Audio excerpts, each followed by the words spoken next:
ഖുർആൻ പാരായണം ചെയ്യുക. അത് ഏറ്റവും പ്രധാനപ്പെട്ടതാണ്. പരിശുദ്ധ ഖുർആൻ എടുത്ത് പള്ളിയിൽ നിന്ന് പാരായണം ചെയ്യുക, ഖുർആനുമായി ബന്ധപ്പെടുക, ഖുർആൻ ധാരാളമായി ഓതുക. അതിന് സമയം കണ്ടെത്തണം നാം പള്ളിയിൽ വന്നിട്ട്. അത് ഏത് സമയം കിട്ടുമോ കിട്ടുന്ന സമയമൊക്കെ ഖുർആൻ ഓത് തന്നെ. അത് ആദ്യം ഒരു 10 ദിവസം ഖുർആൻ ഓതി നിർത്തരുത്. റമദാൻ ഓരോ ദിവസവും കഴിയുന്നതിനനുസരിച്ച് റമദാനിന്റെ മഹത്വം വർദ്ധിക്കുകയാണ്. നമ്മൾ ലക്ഷണം കെട്ടവരാണെങ്കിൽ നമ്മൾ തീരെ മോശക്കാരായിപ്പോ. തീരെ മോശക്കാർ എന്ന് പറഞ്ഞാൽ നല്ല ലാഭം കിട്ടുന്ന സമയത്ത് പീടിക അടക്കുന്ന കക്ഷികൾ. നിങ്ങൾ ആലോചിച്ചു, കുറ്റിയാടി അങ്ങാടിയിൽ ഒരു പീടിയാണ്. ഒരു ചങ്ങാതി വന്ന് രാവിലെ 3:30 മണിക്ക് തുറക്കുക. 3:30 മണിക്ക് തുറന്നിട്ട് ഏകദേശം 7:30 മണി അങ്ങനെയായി. ആളുകളൊക്കെ വരുന്ന സമയത്ത് മൂപ്പര അങ്ങ് കൂട്ടിക്കഴിയും പീടിയ. എന്നിട്ട് മൂപ്പരെന്ത് ചെയ്യും? മൂപ്പര് ഏകദേശം ഒരു 12 മണി വരെ പൂട്ടിയിട്ട് പുറക്ക് പോയിരിക്കും. നല്ല നട്ടുച്ച വെയിലായി മനുഷ്യന്മാരൊക്കെ പുറേ പോയിരുന്ന് ഭക്ഷണമൊക്കെ കഴിക്കുന്ന സമയം 12 മണിക്ക് മൂപ്പര് തുറക്കും. അങ്ങനെ തുറന്നിട്ട് ഒരു 2:30 മണിയാകുമ്പോൾ മൂപ്പര് പിന്നെയും പൂട്ടും. പിന്നെ മൂപ്പര് തുറക്കുന്നത് എപ്പോഴാണെന്നറിയോ? രാത്രി 10:30 മണിക്കാണ്. നിങ്ങൾ നല്ല ബുദ്ധിയുള്ള മനുഷ്യനല്ലേ ഇയാൾ? അയാൾ ബുദ്ധിയുള്ളവനാണോ? അയാളല്ലേ ഏറ്റവും പരാജയപ്പെട്ട കച്ചവടക്കാരൻ? ഇതുപോലെ നമ്മളെ കൂട്ടത്തിൽ ചിലരുണ്ട്. അവരെ പരിപാടി എന്താണ്? റമദാൻ ആദ്യത്തിൽ ഖുർആൻ ഒരുപാട് ഓതും, പള്ളിയിൽ കുറെ വന്നിരിക്കും, ഉറുദിയക്കാനിരിക്കും, നല്ലയിലൊക്കെ ഇരിക്കും. റമദാനിലെ ഏറ്റവും മഹത്വമുള്ള അവസാനത്തെ 10 ആയാലോ പിന്നെ തറാവീഹിന് തന്നെ ഉണ്ടാവില്ല, പിന്നെ തറാവീസ്കാരത്തിന് തന്നെ ഉണ്ടാവില്ല, സുന്നത്തുസ്കാരം പിന്നെ ഉണ്ടാവില്ല, ഖുർആനോത്ത് പിന്നെ നിർത്തിയിട്ടുണ്ടാവും, ദിക്ർ പിന്നെ ഉണ്ടാവില്ല, സദഖ നിർത്തിയിട്ടുണ്ടാവും. പിന്നെ ഒരു പള്ളിയിലിരിക്കാൻ നേരമില്ല. അപ്പം പിന്നെ ദുനിയാവിന്റെ പാച്ചലാണ്. എന്നാ പിന്നെ ഉറുദി കേട്ട വകയിൽ നമുക്കൊരു പരിഷ്കാരം നടത്തിക്കളി. അങ്ങനെ റമദാൻ ഒന്നിനൊന്ന് എടുക്കണ്ട, നമുക്ക് അവസാനത്തെ 10-ലാക്കാം എന്ന് വിചാരിച്ച് നിങ്ങളൊക്കെ ഒരു വിഡിത്തം ചെയ്യരുതേ.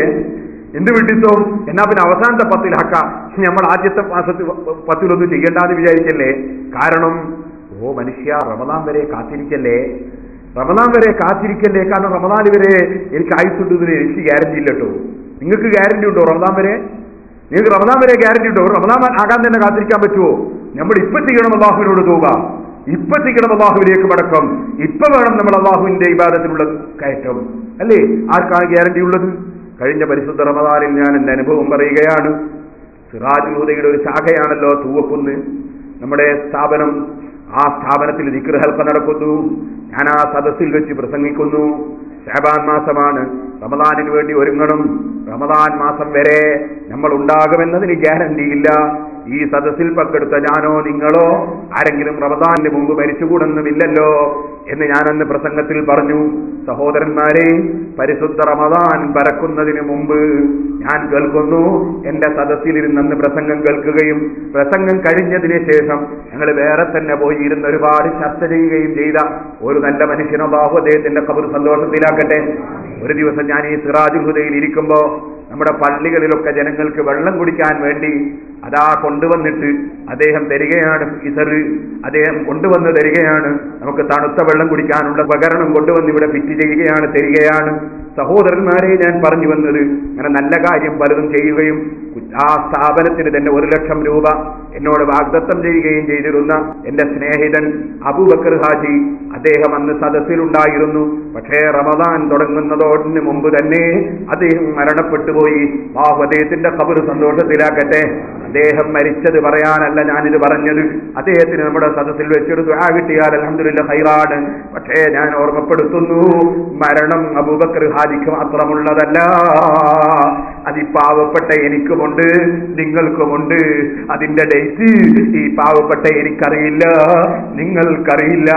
ചോദിക്കട്ടെ, പോകാനുള്ള ഡേറ്റ് അറിയാത്ത മനുഷ്യൻ ചെയ്യേണ്ടത് എന്താണ്? എപ്പോഴും പോകണമെന്ന് ചിന്തിക്കുന്നവൻ പോകാൻ ഒരുങ്ങി ജീവിക്കുകയല്ലേ സഹോദരന്മാരെ വേണ്ടത്. നമ്മുടെ പള്ളിയിലേക്ക് വരുന്ന വരവിൽ അതാ ആക്സിഡന്റായി മരിച്ച ചെറുപ്പക്കാരില്ലേ, അല്ലാഹു അവരെ ഖബർ സന്തോഷത്തിലാക്കട്ടെ. സുബ്ഹാനല്ലാഹ്, വീട്ടിൽ നിന്നിറങ്ങി കല്യാണത്തിന് പോകുമ്പോൾ വഴിക്ക് വെച്ച് മരണപ്പെട്ടു പോയവരില്ലേ, കല്യാണം നടക്കുന്ന വീട്ടിൽ വെച്ച് മരിച്ചവരില്ലേ, പുതിയ വീട് നിർമ്മിച്ചിട്ട് അതാ മറ്റന്നാളാണ് വീട്ടിൽ കൂടേണ്ടത്, ഇന്ന് മരിച്ചു പോയവരില്ലേ.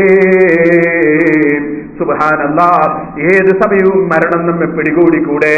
അതുകൊണ്ട് തന്നെ പിന്നൊരു സമയത്തേക്ക് നീട്ടിവെക്കുന്നവൻ വിഡ്ഢിയല്ലേ?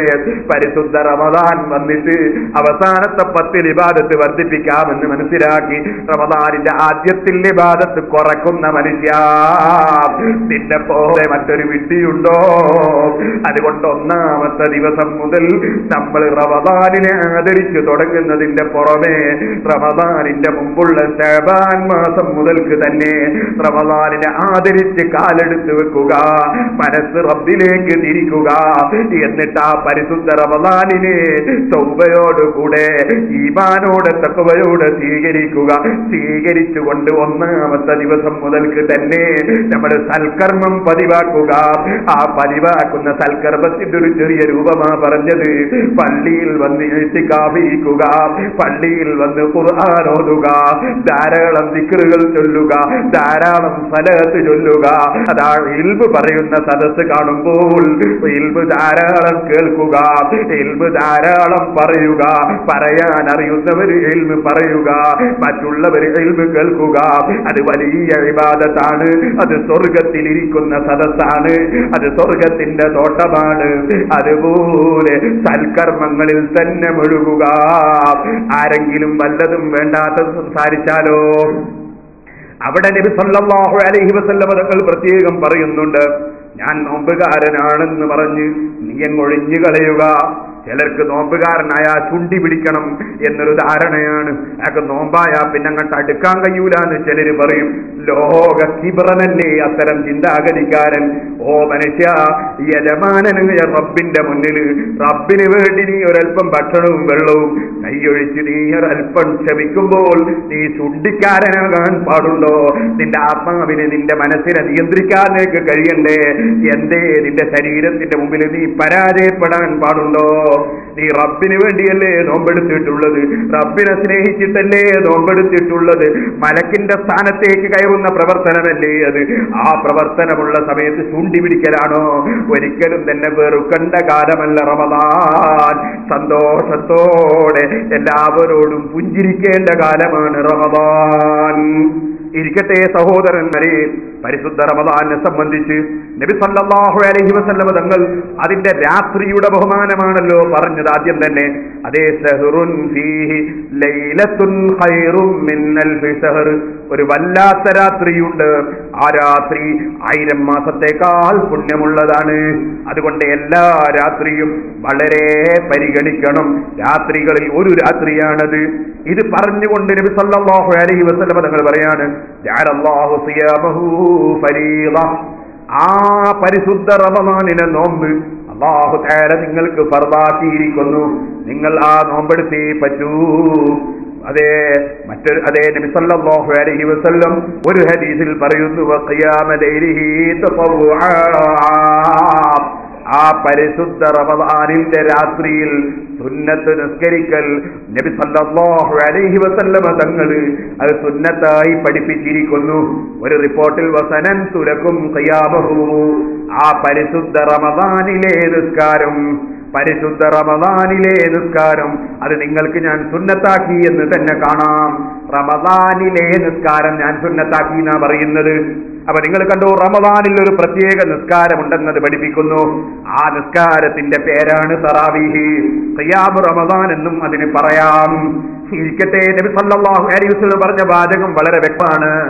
ചില പണ്ഡിതന്മാർ തറാവീഹ് നിസ്കാരം ഉമർ ഇബ്നുൽ ഖത്താബ് റളിയല്ലാഹു അൻഹുവിന്റെ സുന്നത്താണ് എന്ന് പറഞ്ഞവരുണ്ട്.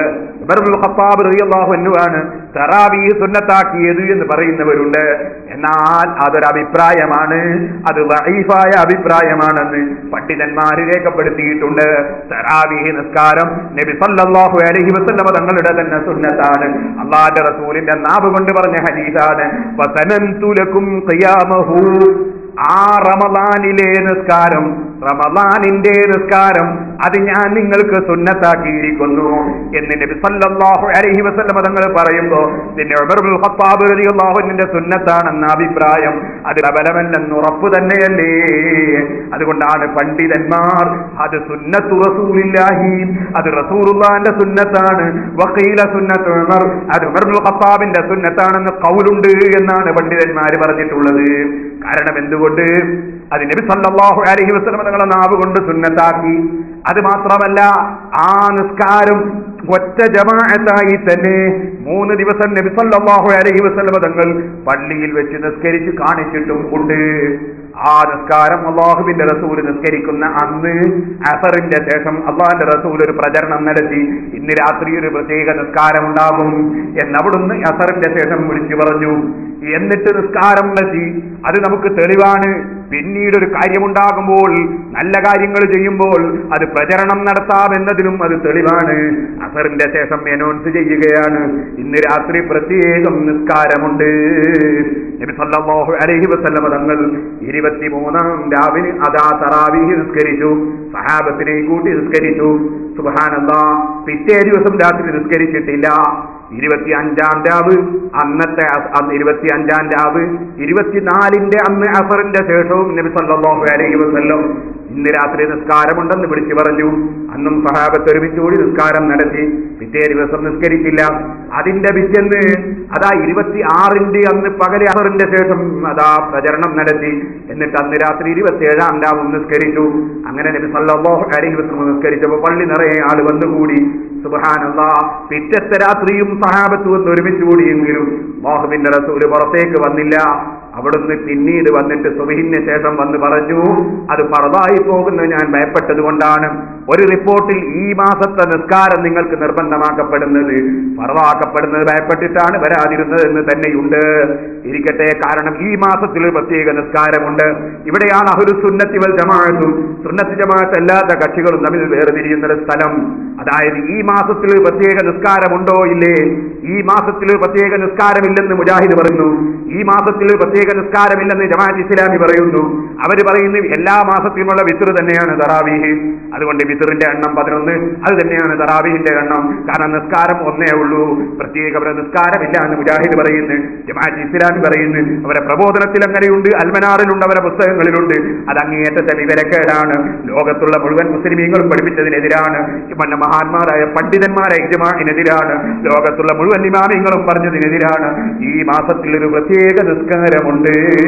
അത് അല്ലാഹുവിന്റെ റസൂൽ തന്നെ പറഞ്ഞതാണ്. വസന്നതു ലക്കും ഖിയാമഹു. ഈ മാസത്തെ നിസ്കാരം ഞാൻ നിങ്ങൾക്ക് സുന്നത്താക്കി. സുബ്ഹാനല്ലാഹ്. ഖിയാമഹു എന്ന് പറഞ്ഞാൽ തന്നെ റമദാനിലെ നിസ്കാരം എന്നാണ്. ഏതുപോലെ സിയാമഹു എന്ന് പറഞ്ഞാൽ റമദാനിലെ നോമ്പ് എന്നാണ്. അതുപോലെ റമദാനിലെ നിസ്കാരം എന്നാണ്. അത് പ്രത്യേക ഒരു നിസ്കാരമാണ്. അത് അല്ലാഹുവിന്റെ റസൂൽ 3 ദിവസം നിസ്കരിച്ചത് കണ്ടത് സഹാബികളാണ്. ആ സഹാബികൾ ആണുങ്ങളാണ്. കാരണം നബി സല്ലല്ലാഹു അലൈഹി വസല്ലം പെണ്ണുങ്ങളെ പള്ളിയിലേക്ക് ജമാഅത്തിന് വിളിച്ചിട്ടില്ല, ജുമഅക്ക് വിളിച്ചിട്ടില്ല. വബുയൂതുഹുന്ന ഖൈറുൽ ലഹുന്ന. നിസ്കാരം സ്ത്രീകൾക്ക് ഉത്തമം, അവരുടെ വീടാണെന്ന് മുഹമ്മദുർ റസൂലുള്ളാഹി സല്ലല്ലാഹു അലൈഹി വസല്ലം പറഞ്ഞിട്ടുണ്ട്. ആ ഹദീസ് സഹീഹാണെന്നതിൽ ലോകത്ത് ഒരു പണ്ഡിതനും തർക്കമില്ല. സലഫികളുടെ നേതാവായി പറയപ്പെടുന്ന അൽബാനി വരെ ആ ഹദീസ് സഹീഹാണെന്ന് പറഞ്ഞിട്ടുണ്ട്. ഈ അടുത്ത് മുജാഹിദുകൾ തന്നെ അതാ വിവർത്തനം ചെയ്ത് മലയാളത്തിൽ പുറത്തിറക്കിയ ഒരു പുസ്തകം, അതിലും അത് സഹീഹാണെന്ന് മുജാഹിദുകൾ തന്നെ ഇസ്ലാഹി സെന്റർ പ്രസിദ്ധീകരിച്ച പുസ്തകത്തിൽ തന്നെ പറഞ്ഞിട്ടുണ്ട്. സുബ്ഹാനല്ലാഹ്. ആ നിലയ്ക്ക് എല്ലാ പണ്ഡിതന്മാരും ഒരുപോലെ അംഗീകരിക്കുന്ന സഹിയായ ഹദീസാണ്. സ്ത്രീകൾ വീട്ടിൽ വെച്ച് അവരവരുടെ വീട്ടിൽ വെച്ച് നിസ്കരിക്കുന്നതാണ് ഉത്തമം. അവരവരുടെ വീട്ടിൽ വെച്ച് നിസ്കരിക്കുന്നതാണ് ഉത്തമം എന്ന് റസൂലുള്ള പറഞ്ഞതുകൊണ്ട് തന്നെ ഒരു മദ്രസയിലും പെണ്ണുങ്ങൾക്ക് ജമാഅത്ത് സംഘടിപ്പിക്കേണ്ടതില്ല. റസൂലുള്ള പറഞ്ഞത് മദ്രസയിലെ ജമാഅത്ത് ഖൈറാണ്, മദ്രസയിലെ നിസ്കാരം ഖൈറാണ് എന്നല്ല. വബുയൂതുഹുന്ന. ആ സ്ത്രീകളുടെ വീടുകൾ ഖൈറുൽ ലഹുന്ന. ആ സ്ത്രീകൾക്ക് ഖൈറാണ് എന്നാ പറഞ്ഞത്. അപ്പൊ അവരവരുടെ വീട്ടിൽ വെച്ച് നിസ്കരിക്കലാണ് സ്ത്രീകൾക്ക് ഖൈറെന്ന് പഠിപ്പിച്ചത് മുഹമ്മദുർ റസൂലുള്ളാഹി. അതുകൊണ്ട് പുതിയ പരിഷ്കാരമായിട്ട് ഒരു മദ്രസയിലും അതാ തറാവീഹിന്റെ ജമാഅത്ത് പെണ്ണുങ്ങൾക്ക് സംഘടിപ്പിക്കേണ്ടതില്ല. അല്ലാഹുവിന്റെ റസൂൽ പറഞ്ഞത് ഓർക്കേണ്ടതാണ്. ആയിഷ ബീബി റളിയല്ലാഹു അൻഹാ അതുകൊണ്ട് തന്നെയാണ് അവിടുത്തെ വീട്ടിൽ വെച്ചാണ് തറാവീഹ് നിസ്കരിച്ചത്. ദക്വാൻ റളിയല്ലാഹു അൻഹു എന്ന് പറയുന്ന അപ്പോൾ ബഹുമാനപ്പെട്ട ആയിഷ ബീബിയുടെ അടിമയാണ് ഇമാമത്ത് നിന്നത് എന്ന് പോലും ഹദീസിന്റെ ഗ്രന്ഥങ്ങളിൽ കാണാം. ഇരിക്കട്ടെ സഹോദരന്മാരെ, മഹാനായ അഷ്റഫുൽ ഖൽഖ് സല്ലല്ലാഹു അലൈഹി വസല്ലം സുന്നത്താക്കിയ നിസ്കാരം അതിനെ സംബന്ധിച്ചാണ് അവിടുന്ന് പറഞ്ഞു. പരിശുദ്ധ റമദാനിന്റെ രാത്രിയിലെ നിസ്കാരം ഞാൻ അതാ സുന്നത്താക്കിയിരിക്കുകയാണ് നിങ്ങൾക്ക്. അള്ളാഹു നിർബന്ധമാക്കി, അള്ളാഹ് സുന്നത്താക്കി എന്നും പറയാം. റസൂലുള്ളാഹ് നിർബന്ധമാക്കി, റസൂലുള്ളാഹ് സുന്നത്താക്കി എന്നും പറയാം. കാരണം അള്ളാഹുവിന്റെ നിയമം തന്നെയാണല്ലോ മുഹമ്മദ് നബി സല്ലല്ലാഹു അലൈഹി വസല്ലം തങ്ങൾ പഠിപ്പിക്കുന്നത്. ഇനി ഇവിടെ ഒരു കാര്യം കൂടി ഞാൻ സൂചിപ്പിക്കുകയാണ്. അപ്പൊ ആണുങ്ങളായ സഹാബികളാണ് അള്ളാഹുവിന്റെ റസൂലിന്റെ പിന്നിൽ വെച്ച് 3 ദിവസവും നിസ്കരിച്ചത്. ആ ആണുങ്ങളായ സഹാബികൾ ആ നിസ്കാരം ഫർദാക്കപ്പെടുന്നത് ഭയപ്പെട്ടിട്ട് അല്ലാഹുവിന്റെ റസൂൽ നിർത്തിയതിന് ശേഷം പിന്നെ ഒറ്റ ജമാഅത്തായി നടത്തിയിട്ടില്ല. അവർ ഒറ്റയായി ഓരോരുത്തർ നിസ്കരിക്കലും ചിലപ്പോൾ 1-2 ആളുകൾ ചെറിയ ചെറിയ ജമാഅത്തായി നിസ്കരിക്കലുമാണ് പതിവ്. അങ്ങനെ തുടർന്നുകൊണ്ട് നബി സല്ലല്ലാഹു അലൈഹി വസല്ലം തങ്ങൾ വഫാത്തായി. ശേഷം സിദ്ദീഖ് റളിയല്ലാഹു അൻഹു ചുരുങ്ങിയ കാലം ഒരു 2 കൊല്ലത്തോളം ബഹുമാനപ്പെട്ട സിദ്ദീഖ് റളിയല്ലാഹു അൻഹുവിന്റെ ഭരണം നടന്നു. ആ ഭരണം കഴിഞ്ഞതിന് ശേഷം ഉമർ റളിയല്ലാഹു അൻഹു ഭരണം ഏറ്റെടുത്തു. ഉമർ ഇബ്നുൽ ഖത്താബ് റളിയല്ലാഹു അൻഹു ഭരണം ഏറ്റെടുത്ത് കുറച്ചു കാലം പരിശുദ്ധ ഇസ്ലാമിൽ നബി സല്ലല്ലാഹു അലൈഹി വസല്ലം വഫാത്തായ വകയിൽ ഉണ്ടായ പ്രശ്നങ്ങൾ, അതുപോലെ തന്നെ സിദ്ദീഖ് റളിയല്ലാഹു അൻഹു ചുരുങ്ങിയ കാലം കൊണ്ട് അത് ക്ലിയറാക്കാൻ വേണ്ടിയുള്ള പരിശ്രമം നടത്തുന്നതിനിടയിൽ അവിടുന്ന് വഫാത്തായി പോയതിനാൽ അതിന്റെ പൂർത്തീകരണത്തിന്റെ പ്രവർത്തനത്തിലാണ് ബഹുമാനപ്പെട്ട ഉമർ ഇബ്നുൽ ഖത്താബ് റളിയല്ലാഹു അൻഹു. അങ്ങനെയുള്ള പ്രശ്നങ്ങളെല്ലാം പൂർത്തീകരിച്ചതിന് ശേഷം പള്ളിയിലെ തറാവീഹിന്റെ ജമാഅത്ത് അത് രണ്ടാമതും ജമാഅത്ത് ഒന്നായി പുനഃസംഘടിപ്പിച്ചാൽ ഇനി അത് ഫർദാക്കുന്നത് പേടിക്കേണ്ടതില്ലല്ലോ. കാരണം അല്ലാഹുവിന്റെ റസൂലിന്റെ ശേഷം പുതിയൊരു ഫർദ് വരൂലല്ലോ. അതുകൊണ്ട് ആ ജമാഅത്ത് ഒന്ന് പുനഃസംഘടിപ്പിക്കണമെന്ന് ഉമർ റളിയല്ലാഹു അൻഹു തീരുമാനിച്ചു. മഹാനായ ഉമർ റളിയല്ലാഹു അൻഹു അങ്ങനെ ആ ജമാഅത്ത് പുനഃസംഘടിപ്പിച്ചു. അങ്ങനെ പുനഃസംഘടിപ്പിച്ചപ്പോൾ തറാവീഹിന്റെ ജമാഅത്ത് പുനഃസംഘടിപ്പിക്കുന്നതിന് മുമ്പ് മഹാനായ ഉമർ റളിയല്ലാഹു അൻഹു വിത്റിലെ ജമാഅത്ത് പുനഃസംഘടിപ്പിച്ചു. അങ്ങനെ 11 റകഅത്ത് വിത്ർ ജമാഅത്തായി അവിടുന്ന് നിസ്കരിക്കാൻ വേണ്ടി കൽപ്പിച്ചു. 11 റകഅത്ത് വിത്ർ നിസ്കരിച്ചു കൊണ്ടിരിക്കുന്ന കാലത്തിനിടയിൽ ജമാഅത്ത് തറാവീഹിന്റേതും പുനഃസംഘടിപ്പിക്കാൻ അവിടുന്ന് തീരുമാനിച്ചു. അങ്ങനെ തറാവീഹിന്റെ ജമാഅത്ത് പുനഃസംഘടിപ്പിച്ചു. അങ്ങനെ തറാവീഹ് നിസ്കാരം നബി സല്ലല്ലാഹു അലൈഹി വസല്ലം തങ്ങൾ നിസ്കരിച്ച എണ്ണം എത്രയാണെന്ന് നേരിൽ കണ്ടവരാണ് സഹാബികൾ. ആ സഹാബികളെ നബി സല്ലല്ലാഹു അലൈഹി വസല്ലം തങ്ങളുടെ ഖലീഫയായ ഉമർ ഇബ്നുൽ ഖത്താബ് പുനഃസംഘടിപ്പിച്ചത് എത്ര റകഅത്താണ്? ബഹുമാനപ്പെട്ട ഇമാം ബുഖാരി റളിയല്ലാഹു അൻഹുവിന്റെ ഗുരുവര്യനും കൂടിയായ അബ്ദുർ റസാഖ് റളിയല്ലാഹു അൻഹു അവിടുത്തെ മുസന്നഫിൽ രേഖപ്പെടുത്തുന്നു 21 റകഅത്ത് എന്ന് രേഖപ്പെടുത്തുന്നു. അപ്പൊ ഈ ഒരു റകഅത്ത് എങ്ങനെ വന്നു എന്നതിന് ഇബ്നു ഹജറുൽ അസ്ഖലാനി റളിയല്ലാഹു അൻഹു മറുപടി പറയുന്നു, 20 റകഅത്ത് തറാവീഹാണ്. ഒരു റകഅത്ത് എന്ന് പറഞ്ഞത് ചിലപ്പോൾ സഹാബികൾ തറാവീഹ് കഴിഞ്ഞാൽ ഒരു റകഅത്ത് വിത്ർ നിസ്കരിച്ച ചില ദിനങ്ങൾ ഉണ്ട്. അതുകൊണ്ടാണ് ഒരു റകഅത്ത് വിത്ർ കൂട്ടിയിട്ടാണ് 21 എന്ന് പറഞ്ഞത്. ഇരിക്കട്ടെ സഹോദരന്മാരെ, അത് സഹീഹായ റിപ്പോർട്ടാണ്. അബ്ദുർ റസാഖ് റളിയല്ലാഹു അൻഹുവിന്റെ മുസന്നഫിലുള്ള റിപ്പോർട്ട് 20 റകഅത്ത് തറാവീഹ്, അതിന്റെ മേലെയുള്ളത് വിത്റാണ് എന്ന് ഇബ്നു ഹജറുൽ അസ്ഖലാനി റളിയല്ലാഹു അൻഹു വിവരിക്കുന്നു. അത് തന്നെയാണ് ഇമാം ബൈഹഖി റളിയല്ലാഹു അൻഹു റിപ്പോർട്ട് ചെയ്ത സഹീഹായ ഹദീസ്. അതിൽ പറയുന്നത് 23 റകഅത്ത് എന്നാണ്. കാരണം 20 റകഅത്ത് തറാവീഹും 3 റകഅത്ത് വിത്റുമായിരുന്നു. ഇതിനെ സംബന്ധിച്ച് പണ്ഡിതന്മാർ വിശദീകരിച്ച സ്ഥലങ്ങളിലൊക്കെ പറഞ്ഞിട്ടുണ്ട്. എന്താ പറഞ്ഞു എന്നറിയോ? മുതഅല്ലിമീങ്ങൾ ശരിക്കും ഇവിടെ ശ്രദ്ധിക്കണം. എന്താ പറഞ്ഞു എന്നറിയോ? സഹാബത്ത് റകഅത്തിന്റെ എണ്ണം വർദ്ധിപ്പിച്ചു. റകഅത്തിന്റെ എണ്ണം വർദ്ധിപ്പിച്ചപ്പോൾ അവര് നീട്ടി നിസ്കരിച്ചു. അത് കണ്ടപ്പോ ചില ആളുകൾ തെറ്റിദ്ധരിച്ചു. തറാവീഹിന്റെ എണ്ണം മുമ്പ് 11 പിന്നെ സഹാബത്ത് വർദ്ധിപ്പിച്ചിട്ട് എണ്ണം കൂട്ടിയതാണെന്ന് തെറ്റിദ്ധരിച്ചു. അങ്ങനെയല്ല അതിന്റെ അർത്ഥം. അത് മഹാനായ ഇമാം ബൈഹഖി റളിയല്ലാഹു അൻഹു മറ്റും അതിനെ സംബന്ധിച്ച് വിശദീകരിച്ചിട്ടുണ്ട്. അത് ഇമാം ഖസ്തലാനി റളിയല്ലാഹു അൻഹു വിശദീകരണം നോക്കിയാൽ കാണാം. ബഹുമാനപ്പെട്ട ഉമർ ഇബ്നുൽ ഖത്താബ് റളിയല്ലാഹു അൻഹു ആദ്യം 11 റകഅത്ത് വിത്റിൽ ജമാഅത്ത് പുനഃസംഘടിപ്പിച്ചു. ആ ജമാഅത്ത് നടന്നുകൊണ്ടിരിക്കുമ്പോ ഉമർ ഇബ്നുൽ ഖത്താബ് റളിയല്ലാഹു അൻഹു തറാവീഹിലെ ജമാഅത്തും പുനഃസംഘടിപ്പിച്ചു. തറാവീഹിലെ ജമാഅത്ത് പുനഃസംഘടിപ്പിച്ചപ്പോൾ 20 റകഅത്ത് ജമാഅത്തായി നടക്കുകയാണല്ലോ. അങ്ങനെ നടക്കുന്ന ഘട്ടം വന്നപ്പോ വിത്റിന്റെ എണ്ണം 11 ചുരുക്കിയിട്ട് 1 റകഅത്തായും 3 റകഅത്തായും വിത്ർ നിസ്കരിക്കുന്ന രൂപമുണ്ടാക്കി. അപ്പൊ എണ്ണം ചുരുക്കി എന്ന് പറഞ്ഞത്, എണ്ണം ചുരുക്കി എന്ന് പറഞ്ഞാൽ വിത്ർ നിസ്കാരത്തിന്റെ എണ്ണം ചുരുക്കി എന്നാണ്.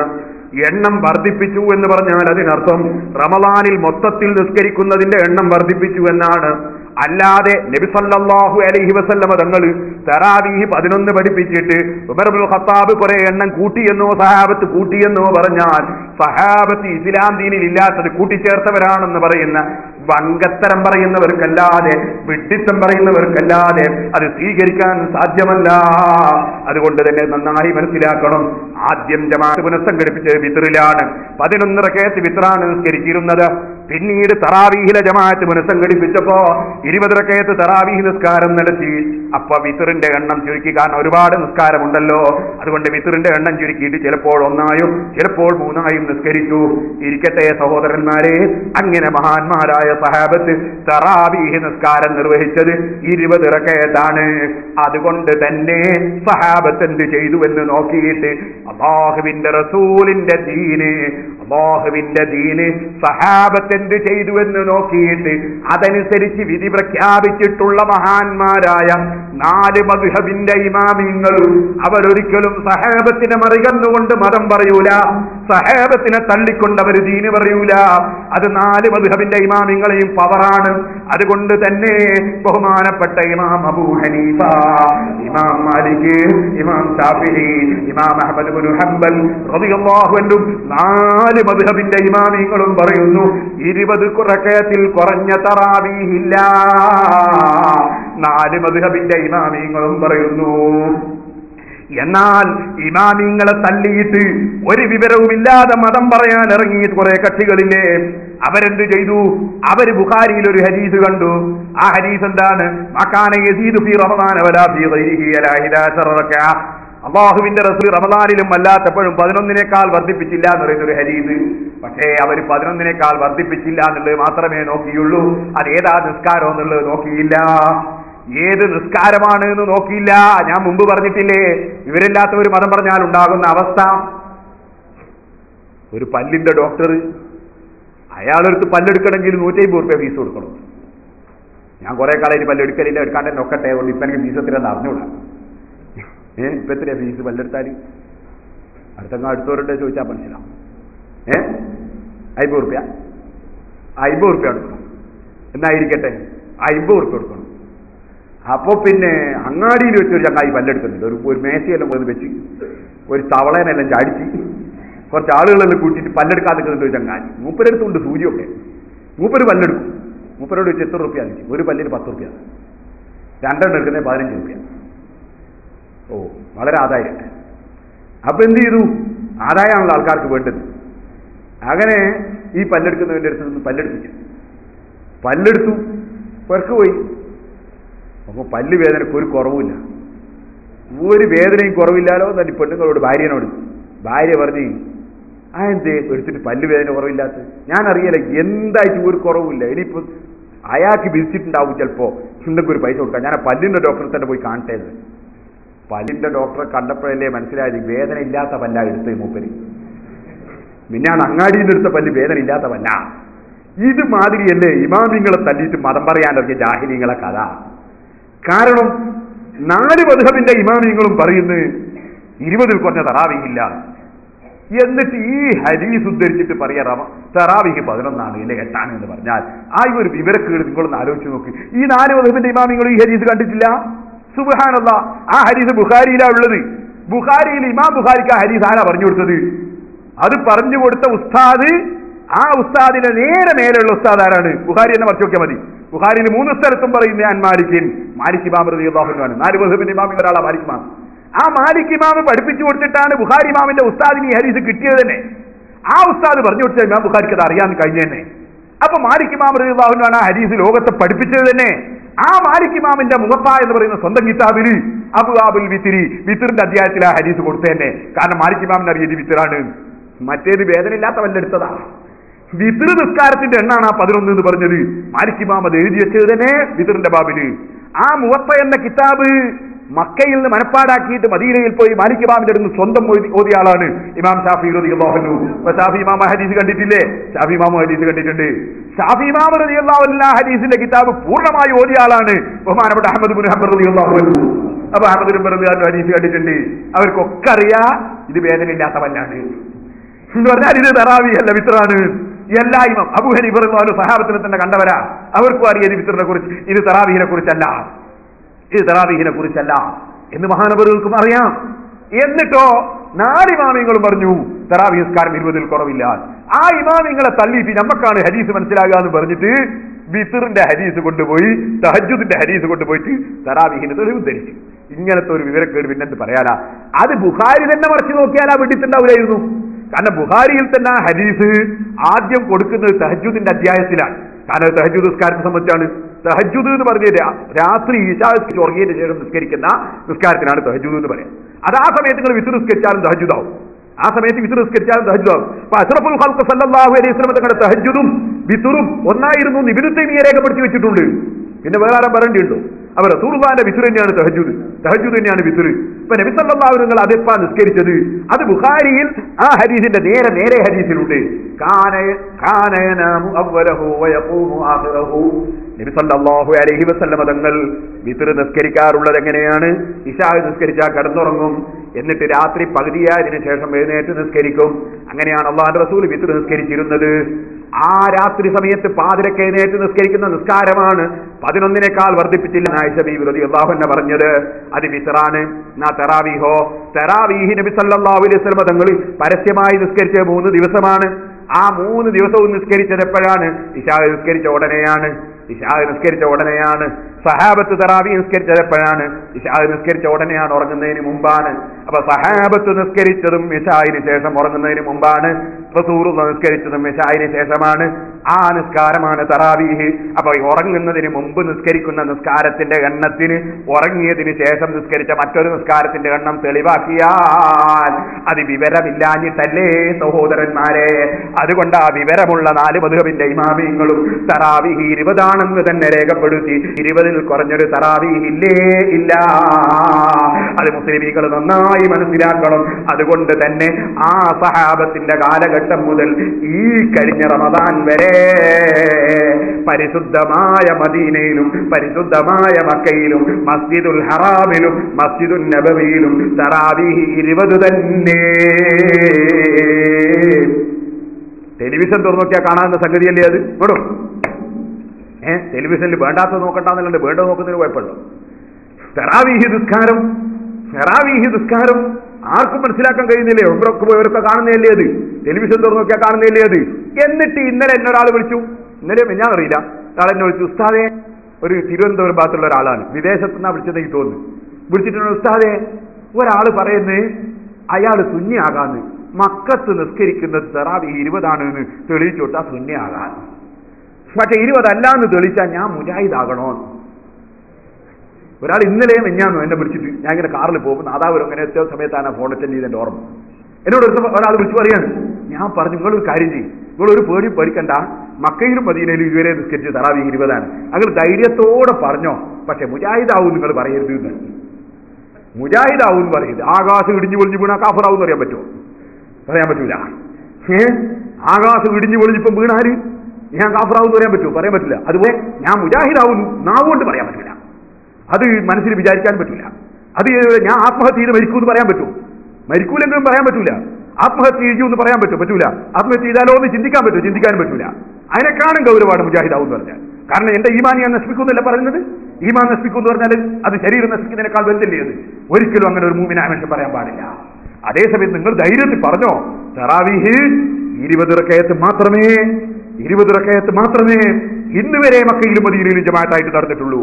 അത് ലോകത്ത് എല്ലാ ജനങ്ങൾക്കും അറിയുന്ന ഒരു കാര്യമാണ്. 4 മദ്ഹബും അങ്ങനെയാണ്. അതിനപ്പുറം ഒരു മതമില്ലേ ഇല്ല. പിന്നെ ഇവർ പറയുന്ന ഹദീസ് അത് വിത്റിനെ സംബന്ധിച്ചാണെന്ന് ബഹുമാനപ്പെട്ട ഇമാം ഖസ്സലാനി റളിയല്ലാഹു അൻഹു ബുഖാരിയുടെ സഹീഹിൽ പറഞ്ഞാണ്. ഖസ്സലാനിയിൽ എല്ലാവരും പറഞ്ഞിട്ടുണ്ട് വിത്റിനെ കുറിച്ചും തഹജ്ജുദിനെ കുറിച്ചുമാണ്, അത് തറാവീഹ് അല്ല. അതുകൊണ്ട് മറ്റൊരു ഹദീസ് ഇവിടെ കൊണ്ട് തെളിവാക്കുന്നതിന് യാതൊരു അർത്ഥവുമില്ല. സഹാബത്ത് നിസ്കരിച്ചതും അല്ലാഹുവിന്റെ റസൂൽ 3 ദിവസം പരസ്യമായി നിസ്കരിച്ചതും തറാവീഹ് ഇശായിന് ശേഷമാണ്, ഉറങ്ങുന്നതിന് മുമ്പാണ്. അതിന്റെ റക്അത്തിന് ഇത് തെളിവേ അല്ല. ഇരിക്കട്ടെ സഹോദരന്മാരെ, അപ്പൊ അഷ്റഫുൽ ഖൽഖ് സല്ലല്ലാഹു അലൈഹി വസല്ലം തങ്ങൾ 20 റക്അത്ത് തറാവീഹാണ് സുന്നത്താക്കി പഠിപ്പിച്ചത്. അത് തന്നെയാണ് സഹാബത്ത് നടപ്പാക്കിയത്. അത് തന്നെയാണ് 4 മദ്ഹബിന്റെ ഇമാമിങ്ങളും പിന്തുടർന്നത്. അങ്ങനെ സുന്നത്താക്കിയിട്ടുണ്ട്, നിസ്കാരം സുന്നത്താക്കിയിട്ടുണ്ട്. റമദാനിൽ പ്രത്യേക നിസ്കാരമുണ്ട്. അത് പഠിപ്പിച്ചുകൊണ്ട് നബി സല്ലല്ലാഹു അലൈഹി വസല്ലം പറയാണ്, മൻ തഖറബ ഫീഹി ബിഖസ്ലത്തിൻ മിനൽ ഖൈരി, ഒരു ഖൈറായ കാര്യം കൊണ്ട് വല്ലവനും അല്ലാഹുവിലേക്ക് ആ റമദാനിൽ അടുക്കാൻ ശ്രമിച്ചാൽ, വല്ലവനും പടച്ചവന് ഒരു സൽക്കർമ്മം പ്രവർത്തിച്ചാൽ, കാന കമൻ അദ്ദാ ഫരീളതൻ ഫീമാ സിവാ, റമദാൻ അല്ലാത്ത സമയത്ത് ഒരു ഫർദ് എടുത്തവനെ പോലെയാണ്, ഫർദ് വീട്ടിയവനെ പോലെയാണ്. സുന്നത്തായ പ്രവർത്തനത്തിന് ഫർദിന്റെ പ്രതിഫലമാണ്. വമൻ അദ്ദാ ഫരീളതൻ ഫീഹി, ആ റമദാനിൽ ഒരു ഫർദായ നിസ്കാരം വല്ലവനും കൊണ്ടുവന്നാൽ, കാന കമൻ അദ്ദാ സബീന ഫരീളതൻ ഫീമാ സിവാ, 70 ഫർദ് നിസ്കാരങ്ങൾ 70 ഫർദ് നിസ്കാരങ്ങൾ മറ്റുള്ള മാസത്തിൽ ചെയ്തതുപോലെയാണ്. അപ്പൊ റമദാനിൽ ചെയ്യുന്നൊരു ഫർദായ കാര്യം 70 ഇരട്ടി പ്രതിഫലം ചുരുങ്ങിയത് കിട്ടുകയാണ്. അതിന്റെ മേലോട്ട് എത്രയാണെന്ന് പറയാൻ കഴിയില്ല. സുബ്ഹാനല്ലാഹ്, വല്ലാത്ത പ്രതിഫലം കൊടുക്കുന്ന, വല്ലാത്ത ലാഭം കൊടുക്കുന്ന ഒരു മാസം. ഈ മാസത്തിൽ സഹാബത്തിനെ നിന്ദിക്കുന്നവനേക്കാൾ അതപ്പതിച്ചവൻ ആരാണ്? ഈ മാസത്തിൽ റസൂലുള്ളാഹിന്റെ സഹാബത്തിനെ അതപ്പതിക്കുന്നവനേക്കാൾ, റസൂലുള്ളാഹിന്റെ സഹാബത്തിനെ അവമതിക്കുന്നവനേക്കാൾ അതപ്പതിച്ചവൻ ആരാണ് സഹോദരന്മാരെ? ആരാണ് റസൂലുള്ളാഹിന്റെ സഹാബത്തിനെ റമദാനിൽ അവമതിച്ചവരെന്ന് നിങ്ങൾക്കറിയാമോ? അത് റാഫിദുകൾ എന്ന് പറയുന്ന കക്ഷികളാണ്. റാഫിദുകൾ എന്ന് പറഞ്ഞാലോ, പടച്ചവന് കൈയുണ്ട്, പടച്ചവന് കാലുണ്ട്, പടച്ചവന് കണ്ണുണ്ട്, പടച്ചവന് അവയവങ്ങളുണ്ട്, പടച്ചവൻ ഒരു കസേരന്റെ മേലെ സിംഹാസനത്തിന്റെ മുകളിൽ ഇരിക്കുന്നുണ്ട്, പടച്ചവൻ കയറുന്നുണ്ട്, ഇറങ്ങുന്നുണ്ട് എന്ന് വാദിച്ചവരാണ് റാഫിദുകൾ. ആ റാഫിദുകൾ അവര് തന്നെയാണ് മാസം കണ്ടാൽ നോമ്പെടുത്തൂടാ, മാസം കണ്ടാ പെരുന്നാളാക്കിക്കൂടാ, കണക്ക് കൂട്ടി നോക്കണമെന്ന് പറഞ്ഞത് അതേ റാഫിദുകൾ തന്നെയാണ്. ഞാനിതെന്റെ വകയിൽ പറയുന്നതല്ല. നിങ്ങൾ മഖാലാത്തുൽ ഇസ്ലാമിയീൻ എന്ന ഗ്രന്ഥം, ഇമാം അബുൽ ഹസൻ അശ്അരി റളിയല്ലാഹു അൻഹുവിന്റെ ഗ്രന്ഥം നോക്കിക്കോളൂ. അതുപോലെ ഇബ്നു ഹജർ അൽ അസ്ഖലാനി തങ്ങളുടെ ഫത്ഹുൽ ബാരി നോക്കിക്കോളൂ. ഇബ്നു തൈമിയ്യയുടെ ഫതാവ നോക്കിക്കോളൂ. മുതഅല്ലിമീങ്ങളെ നിങ്ങൾ ശരിക്കും ശ്രദ്ധിക്കണം. അങ്ങനെ റാഫിദുകൾ എന്ന് പറയുന്ന കക്ഷികളാണ് അല്ലാഹുവിനെ സൃഷ്ടികളോട് ഉപമപ്പെടുത്തുന്ന വിധത്തിലുള്ള ഈ വാദങ്ങൾ ഉന്നയിച്ചിട്ടുള്ളത്. ആ റാഫിദുകൾ തന്നെയാണ് മാസം കണ്ടാലെടുത്തുകൂടെ കണക്ക് കൂട്ടണമെന്ന് പറഞ്ഞത്. ആ റാഫിദുകൾ തന്നെയാണ് ബഹുമാനപ്പെട്ട സിദ്ദീഖുൽ അക്ബർ പിഴച്ചുപോയി എന്ന് പറഞ്ഞത്. സിദ്ദീഖുൽ അക്ബർ പിഴച്ചുപോയി എന്ന് പറഞ്ഞത് കാരണം അല്ലാഹുവിന്റെ റസൂല് ഖുർആൻ 30 ജുസും 2 ചട്ടയുടെ ഉള്ളിലായി അതാ ക്രോഡീകരിച്ച് എഴുതി വെച്ചിട്ടില്ല. അത് സിദ്ദീഖുൽ അക്ബർ ചെയ്തത്. നബി ചെയ്യാത്ത കാര്യങ്ങളെല്ലാം ബിദ്അത്താണ്. അതുകൊണ്ട് നബി ചെയ്യാത്തത് ചെയ്തവൻ മുബ്തദിയാണ്, പിഴച്ചവനാണ്. അതുകൊണ്ട് അബൂബക്കർ പിഴച്ചുപോയി എന്ന് വാദിച്ചതും ഇതേ റാഫിദുകളാണ്. നിങ്ങൾ മനസ്സിലാക്കണം.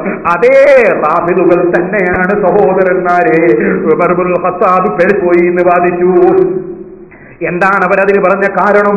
അവര് പറഞ്ഞു തറാവീഹ് എന്ന ഒരു പ്രത്യേക നിസ്കാരമില്ല, അത് ഉമർ ഇബ്നുൽ ഖത്താബ് ഇസ്ലാമിൽ കെട്ടിയുണ്ടാക്കിയതാണ് 20 റക്അത്ത് തറാവീഹ് എന്ന് വാദിച്ചുകൊണ്ട് ഉമർ ഇബ്നുൽ ഖത്താബിനെയും പിഴച്ചവനായി ചിത്രീകരിച്ചത് റാഫിളിയാക്കളാണ്. ഇമാം സർഖസി റളിയല്ലാഹു അൻഹുവിന്റെ ഗ്രന്ഥമെടുത്തു നോക്കിയാൽ നിങ്ങൾക്കത് കാണാം. അപ്പൊ ഈ റാഫിളിയാക്കളുടെ ആശയമാണ് തറാവീഹ് എന്നൊരു പ്രത്യേക നിസ്കാരം റമദാനിൽ ഇല്ലെന്ന് വാദിക്കുന്ന പുത്തൻവാദികൾ വാദിക്കുന്നത്. അവരെ ദീന് നശിക്കാൻ അത് മാത്രമേ വേണ്ടതുള്ളൂ. ആ വാദക്കാരെ പോയി തുടർന്ന് നിസ്കരിച്ച് നിങ്ങളെ റമദാനിലെ നിസ്കാരം നഷ്ടപ്പെടുത്തല്ല, മറ്റുള്ള നിസ്കാരവും നഷ്ടപ്പെടുത്തല്ല സഹോദരന്മാരെ.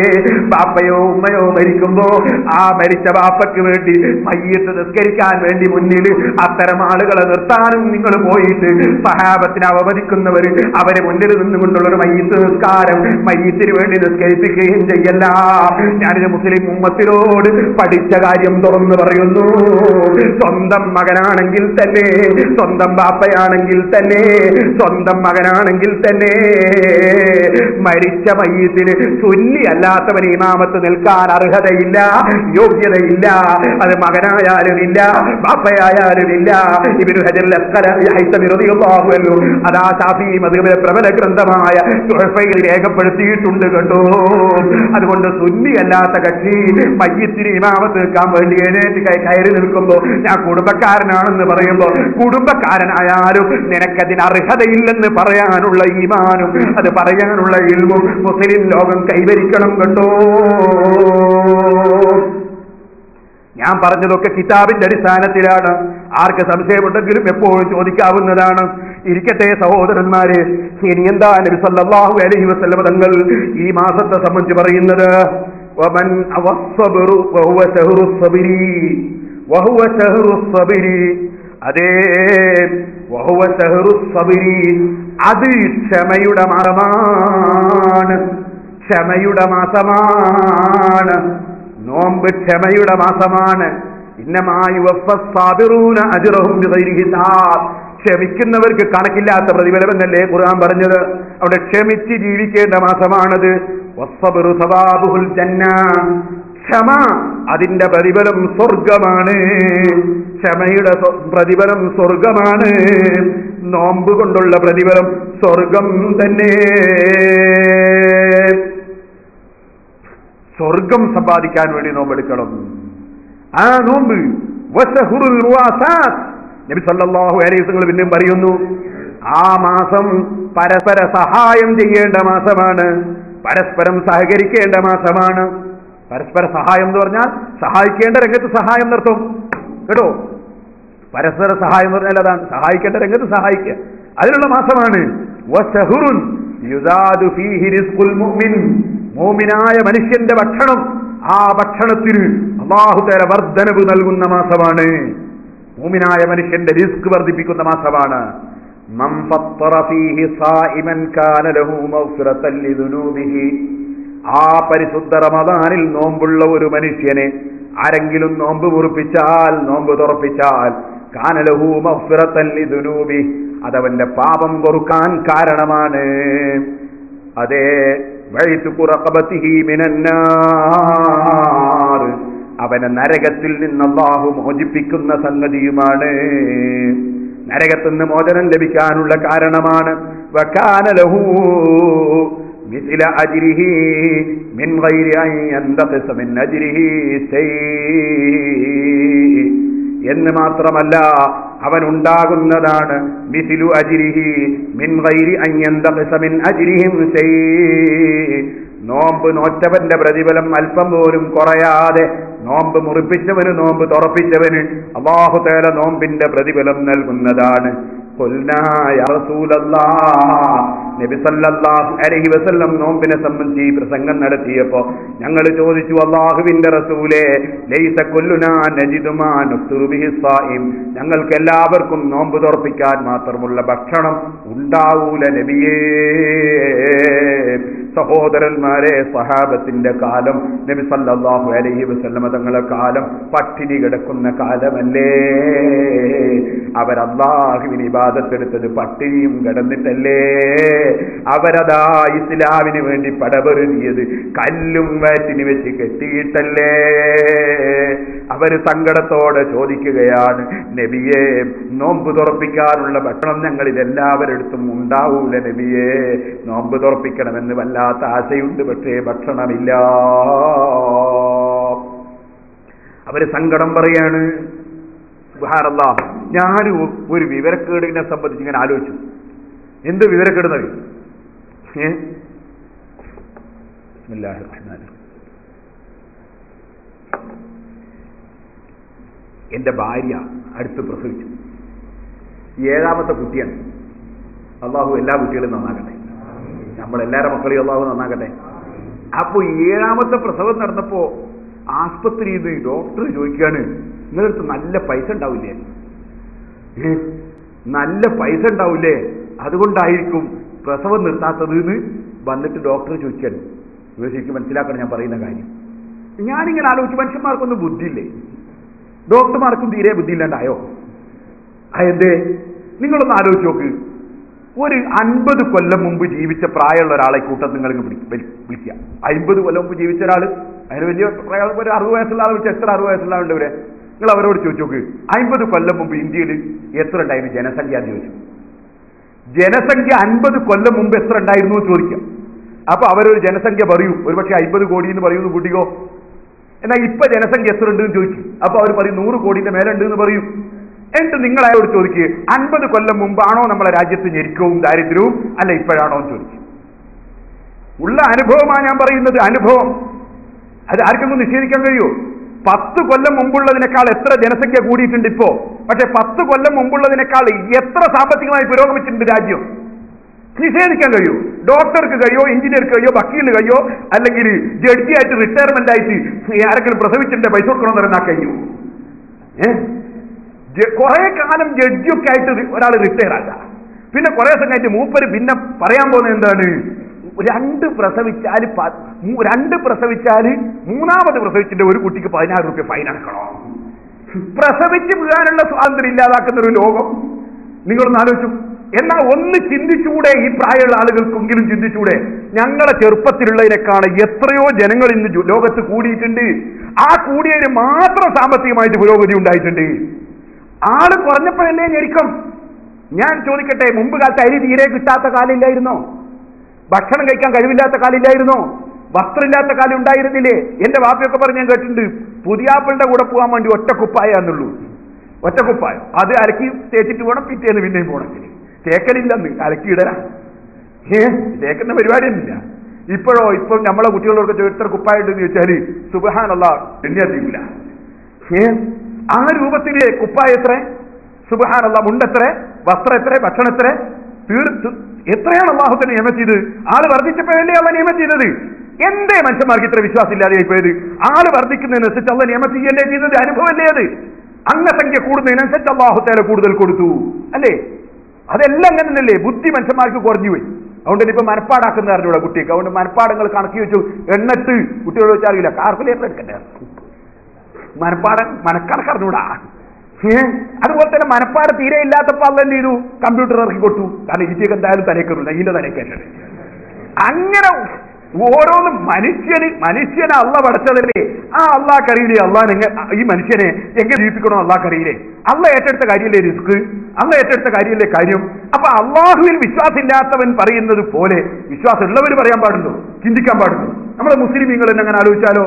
എന്ത് മക്കൾ കൂടുതലായ ഞെരുക്കം വരും? എന്ത് വിഡ്ഢിത്തായി പറയുന്നത്? മക്കൾ കൂടുതലായോണ്ടും ഞെരുക്കം വരൂല, ആള് കൂടിയോണ്ടും ഞെരുക്കം വരൂല എന്ന് മാത്രമല്ല, അതിനെപ്പറ്റി ഇപ്പൊ പ്രസംഗിക്കാൻ സമയമില്ല, അതിനെപ്പറ്റി ഒരു പ്രസംഗം തന്നെ നടത്തേണ്ടിയുണ്ട്. ഞാനിങ്ങനെ ആലോചിക്കുക, ഇതെന്തൊരു പരിപാടിയാണ്?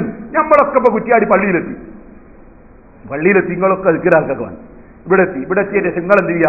നിങ്ങൾ റോട്ടും മേലെ ഇറങ്ങിയിട്ട് ഒട്ടാകെ കല്ലെടുത്ത് വെക്കുക. ഇനി ആരും ഇങ്ങ് വരണ്ടാന്ന് പറയാം. തോന്നിയാസല്ലേ അത്? നിങ്ങൾ വരുമ്പോൾ ആരും തടഞ്ഞിട്ടില്ല, പിന്നെ നിങ്ങൾ വന്നതിന്റെ ശേഷം ഇനി വരുന്നവരെ തടയാൻ ചോദിക്കട്ടെ. നമ്മളിവിടെ ജനിക്കുമ്പോൾ ആരോ തടഞ്ഞില്ല. ഈ തടയണമെന്ന് പറയുന്നോ ജനിച്ചെങ്ങനെ? എന്നാ അവന്റെ മുമ്പുള്ളവന് തടഞ്ഞിട്ടുണ്ട് ഇയാൾ ഉണ്ടാവുമായിരുന്നു. അവന്റെ മുമ്പുള്ള ആള് തടഞ്ഞിട്ട് ഇയാൾ ഉണ്ടാവുമായിരുന്നോ? ഓരോരോ വിഡിത്തം, സുബ്ഹാനല്ലാഹ്, വിവരക്കേട്. അതിനെ സംബന്ധിച്ച് എന്ത് പറയാനാ? അല്ലേ ഞാൻ പറയട്ടെ, നമ്മളെ രാജ്യം മുഴുവനും അങ്ങനെ അഥവാ ഇങ്ങനെ നിർത്തിയിട്ട് ഒരാൾ ജനിക്കാൻ അള്ള കണക്കാക്കിയിട്ട് ജനിക്കൂല എന്നാണോ ഒരാളെ വിശ്വാസം? എന്നാ ഞാൻ പറയട്ടെ, ഞാൻ ഇവരോട് ചോദിക്കാം, നമ്മൾ ഈ ശാസ്ത്രക്കാരോട് ചോദിക്കാം. എന്താ ചോദ്യം അറിയോ? നിങ്ങൾ ആരെല്ലാം ഇപ്പം ബന്ധാക്കി? നിങ്ങൾ കുറെ ആളുകൾ പ്രസവിക്കുന്നത് നിർത്തിയിട്ട് നിങ്ങൾ കുറെ ആളെ ബന്ധാക്കിയതാണല്ലോ നിങ്ങൾ അവകാശവാദം. എന്നാ ഞാൻ ചോദിക്കട്ടെ, നമ്മുടെ ഇന്ത്യ രാജ്യം ഒട്ടാകെ പുരോഗമിക്കാൻ കാരണമാകുന്ന ഒരു ശാസ്ത്രജ്ഞൻ ചിലപ്പോൾ അവിടെ കുടുങ്ങിയിട്ടുണ്ടാവും. ആര് ഇങ്ങനെ വരുന്നത് ബന്ധാക്കിയിട്ട് കുടുങ്ങി ആരാന്ന് മനസ്സിലായിട്ടില്ലല്ലോ. അപ്പൊ ഒരു കുടുങ്ങിയ ചങ്ങാതി ചിലപ്പോൾ രാജ്യം തന്നെ അമേരിക്കനൊക്കെ പിടിച്ച് വീങ്ങാൻ മാത്രം പുരോഗതി ഉണ്ടാക്കുന്ന ഒരു ശാസ്ത്രജ്ഞനായിരിക്കും ചിലപ്പോൾ കുടുങ്ങിയത്. നിങ്ങളെ കൊണ്ടുള്ള മുസീബത്ത് ചെറിയ മുസീബത്ത് ഒന്നല്ല കേട്ടോ രാജ്യത്തിന്. കാരണം നിങ്ങൾ ആരെല്ലാം കുടിച്ചെന്ന് മനസ്സിലായിട്ടില്ലോ.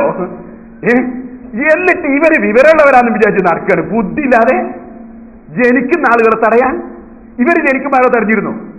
അതിനേക്കാണ് എത്ര സുഖമുണ്ടെന്ന്. അങ്ങനെ ആളെ കുറക്കണമെന്നുണ്ടെങ്കിൽ ഇങ്ങനത്തെ വാദം ഉന്നയിക്കുന്നവർക്ക് ആദ്യം ആത്മഹത്യയിൽ മരിക്കുക.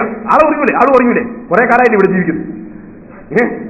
ഇനി വരുന്നവരെ ബന്ധാക്കുന്നതിന് പകരം വന്നോട് കുറെ ജീവിച്ചില്ല, അവർക്കൊക്കെ ആത്മഹത്യ ചെയ്ത് മരിച്ചുകൂടെ? എന്നാലും വയസ്സുള്ള ആളുകൾക്ക് നിങ്ങളാരും മരിക്കാൻ പോട്ടെ കേട്ടോ. ആ വാദക്കാരോടാണ് ഞാൻ പറയുന്നത്.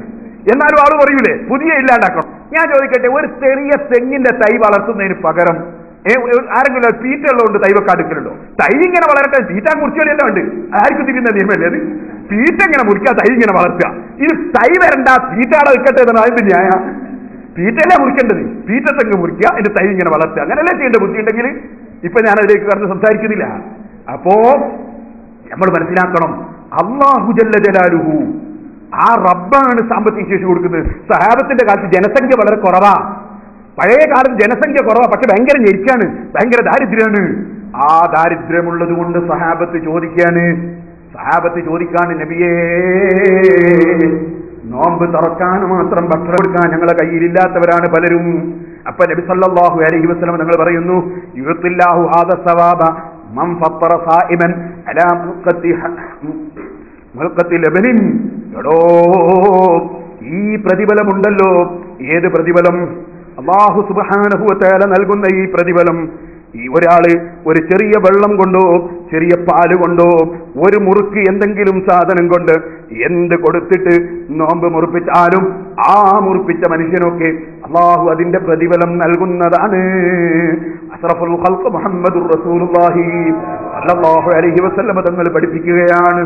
അപ്പൊ ചെറിയ ഒരു കാര്യം കൊടുത്തുകൊണ്ടാണെങ്കിലും, ഏത് ചെറിയ വെള്ളത്തിന്റെ മുറുക്ക് കൊടുത്തിട്ടാണെങ്കിലും, ഒരു കാരക്കന്റെ തുണ്ട് കൊടുത്തിട്ടാണെങ്കിലും, അങ്ങനെ അവനവനെ കൊണ്ട് കഴിയുന്നത് എന്ത് കൊടുത്തിട്ടാണെങ്കിലും നോമ്പ് മുറിപ്പിച്ചവന് അതിന്റെ പ്രതിഫലം അല്ലാഹു ജല്ല ജലാലുഹു കഴിവില്ലെങ്കിൽ കൊടുക്കുമെന്ന് അഷ്റഫുൽ ഖൽഖ് സല്ലല്ലാഹു അലൈഹി വസല്ലം തങ്ങൾ പഠിപ്പിക്കുന്നു. അപ്പൊ നോമ്പ് മുറിപ്പിക്കുക, നോമ്പ് തുറപ്പിക്കുക എന്നത് ഒരു വലിയ പുണ്യകർമ്മമാണ് കേട്ടോ. മക്കയിൽ ജുമസ്കരിക്കും, ഇവിടുന്ന് ജുമസ്കരിക്കുക. നമ്മളെ ജുമ ഉണ്ടാവുക അസർക്കായിരിക്കും, അസറിന് ജുമ. എന്നാ അന്നേരല്ലേ അവിടെ ജുമയാവുള്ളൂ, അപ്പോഴല്ലേ അവിടെ ജുമയാവുള്ളൂ. അപ്പൊ നോമ്പ് തുടങ്ങലോ, നോമ്പ് തുടങ്ങലെപ്പോഴാ? സുബഹി മുതൽക്കാ തുടങ്ങുക. മക്കയിൽ നമ്മളെ സുബഹിന്റെ സമയം അവിടെ സുബഹിയാവോ? പിന്നെയും 2 മണിക്കൂറോളം കഴിഞ്ഞിട്ടേ അവിടെ സുബഹിയാവുള്ളൂ. അപ്പൊ ഇവിടുത്തെ സുബഹിക്കാടെ സുബഹി നോമ്പ് തുടങ്ങാൻ കഴിയോ? പെരുന്നാൾ തുടങ്ങാൻ കഴിയോ? അപ്പൊ ഈ ഒന്നുമില്ലെങ്കിൽ സൂര്യനെ പറ്റി പഠിക്കണം, അല്ലെ ചന്ദ്രനെ പറ്റി പഠിക്കണം, അല്ലെങ്കിൽ ഇത് ഇത്തരം കാര്യങ്ങൾ ഒന്നും പഠിക്കാതെ മതം പറയാൻ നടക്കുക ചിലര്. മതത്തിനെ കുറിച്ച് ഒരു ചുക്കും അറിയാതെ മതം പഠിക്കണം. മതം പഠിക്കുന്നില്ലേ ഒന്നുമില്ലെങ്കിൽ സൂര്യനെ പറ്റിയും ചന്ദ്രനെ പറ്റിയൊക്കെ പഠിക്കണം. എന്നിട്ട് വേണം എല്ലാ സ്ഥലത്തും. എന്താ ഒരു മണിക്ക് ഫാന് എന്തെല്ലാം മതമാണ് പുതിയ പുതിയ മതങ്ങൾ ഉണ്ടാക്കുന്നത്.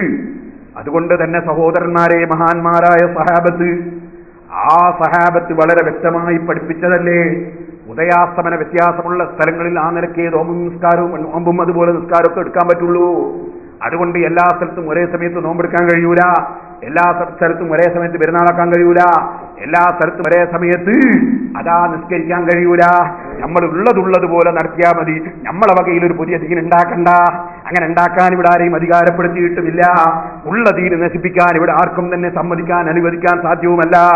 അതുകൊണ്ട് അല്ലാഹുവിന്റെ ഹബീബായ മുഹമ്മദുർ റസൂലുള്ളാഹി സ്വല്ലല്ലാഹു അലൈഹി വസല്ലം തങ്ങൾ പഠിപ്പിച്ച ദീൻ, ആ ദീനെ മുറുകെ പിടിച്ച് ജീവിക്കണമെന്നും അല്ലാഹുവിനെ ഭയപ്പെട്ടുകൊണ്ട് നമ്മൾ നോമ്പെടുക്കണമെന്നും, ആ നോമ്പുള്ള സമയത്ത് അന്യന്റെ ഗീബത്ത് പറയാതെ, നമീമത്ത് പറയാതെ, ഏഷണി പറയാതെ, ആവശ്യമില്ലാത്ത വിഷയങ്ങളിലൊന്നും തന്നെ കടന്ന് സംസാരിക്കാതെ, ഓ സഹോദരന്മാരെ, നല്ല കാര്യങ്ങൾ ജീവിതത്തിൽ പകർത്തി അഷ്റഫുൽ ഖൽഖ് സല്ലല്ലാഹു അലൈഹി വസല്ലം തങ്ങൾ പറഞ്ഞു, നിങ്ങളെ നോമ്പും നോറ്റിട്ട് അനാവശ്യ സംസാരങ്ങൾ ഒഴിവാക്കുന്നില്ലെങ്കിൽ, നിങ്ങൾ കളവ് പറയുന്നത് ഒഴിവാക്കുന്നില്ലെങ്കിൽ, നിങ്ങളതാ ചീത്ത പറയുന്നത് ഒഴിവാക്കുന്നില്ലെങ്കിൽ, അതുപോലെ നിങ്ങൾക്ക് അനാവശ്യമായ സംസാരങ്ങൾ ഒഴിവാക്കുന്നില്ലെങ്കിൽ നിങ്ങളെ നോമ്പ് കൊണ്ട് അല്ലാഹുവിന്റെ ഒരു ആവശ്യവുമില്ല. അതുകൊണ്ട് തന്നെ അല്ലാഹുവിന്റെ ഹബീബായ നബി സല്ലല്ലാഹു അലൈഹി വസല്ലം തങ്ങൾ പറഞ്ഞു, ഖംസുൻ യുഫ്തിർന സായിമ, നോമ്പുകാരനെ മുറിച്ചു കളയുന്ന 5 കാര്യമുണ്ട്. അൽ കദിബു, കള്ളം പറഞ്ഞാൽ നോമ്പ് മുറിഞ്ഞു പോകും. വൽ ഗീബത്തു, ഗീബത്ത് പറഞ്ഞാൽ നോമ്പ് മുറിഞ്ഞു പോകും. വൻ നബീമത്തു, ഏഷണി പറഞ്ഞാൽ നോമ്പ് മുറിഞ്ഞു പോകും. വൽ യമീനുൽ കാദിബത്തു, കള്ളസത്യം ചെയ്താൽ നോമ്പ് മുറിഞ്ഞു പോകും. കള്ളസത്യം ചെയ്താൽ നോമ്പ് മുറിഞ്ഞു പോകും. വൻ നദറു ബി ശഹവത്തിൻ, വികാരത്തോടെ നോക്കിയാൽ നോമ്പ് മുറിഞ്ഞു പോകുമെന്ന് ഒരു ഹദീസിൽ നബി സല്ലല്ലാഹു അലൈഹി വസല്ലം പഠിപ്പിച്ചത്. അനസ് റളിയല്ലാഹു അൻഹു എന്നുള്ള റിപ്പോർട്ട് ഇമാം ഗസ്സാലി റളിയല്ലാഹു അൻഹു ഉദ്ധരിച്ചത് കാണാം. അത് കർമ്മശാസ്ത്രപരമായിട്ടുള്ള നോമ്പ് മുറിയലല്ല. കർമ്മശാസ്ത്രപരമായിട്ട് അതുകൊണ്ട് നോമ്പ് മുറിഞ്ഞു എന്ന് പറയൂല. അതേ സമയത്ത് ആത്മീയമായ രംഗത്ത് ആത്മീയമായി ചിന്തിക്കുമ്പോൾ അത് മുറിഞ്ഞതുപോലെയാണ്. കാരണം അതിന് പ്രതിഫലമില്ല. കളവ് പറഞ്ഞവന്റെ നോമ്പിന് പ്രതിഫലമില്ല, ഗീബത്ത് പറഞ്ഞവന്റെ നോമ്പിന് പ്രതിഫലമില്ല. അതുകൊണ്ടല്ലേ സഹോദരന്മാരെ, നബി സല്ലല്ലാഹു അലൈഹി വസല്ലം തങ്ങളടുക്കൽ നോമ്പെടുത്ത 2 സ്ത്രീകള്, അതാ അവര് വല്ലാതെ വിശന്നു, വല്ലാതെ ദാഹിച്ചു. അഥവാ സുബ്ഹാനല്ലാഹ് മഗ്രിബ് വരെ ഈ നോമ്പ് എത്തൂലെന്നായി. സുബ്ഹാനല്ലാഹ്, ഇപ്പം ഭക്ഷണം കഴിച്ചില്ലെങ്കിൽ വെള്ളം കുടിച്ചില്ലെങ്കിൽ മരിച്ചു പോകുമെന്നൊരവസ്ഥ വന്നു. നബി സല്ലല്ലാഹു അലൈഹി വസല്ലം തങ്ങളടുക്കലേക്ക് ആളെ പറഞ്ഞേച്ചു, ഞങ്ങളൊന്ന് ഈ നോമ്പ് മുറിച്ചു കൊള്ളട്ടെ, ഞങ്ങൾ മരിക്കാനാവുകയാണ്. ഇത് പറഞ്ഞപ്പോ നബി സല്ലല്ലാഹു അലൈഹി വസല്ലം ഒരു തളിക, ഒരു പാത്രം അവരുടെ അടുക്കലേക്ക്, 2 സ്ത്രീകളുടെ അടുക്കലേക്കും കൊടുത്തയച്ചു.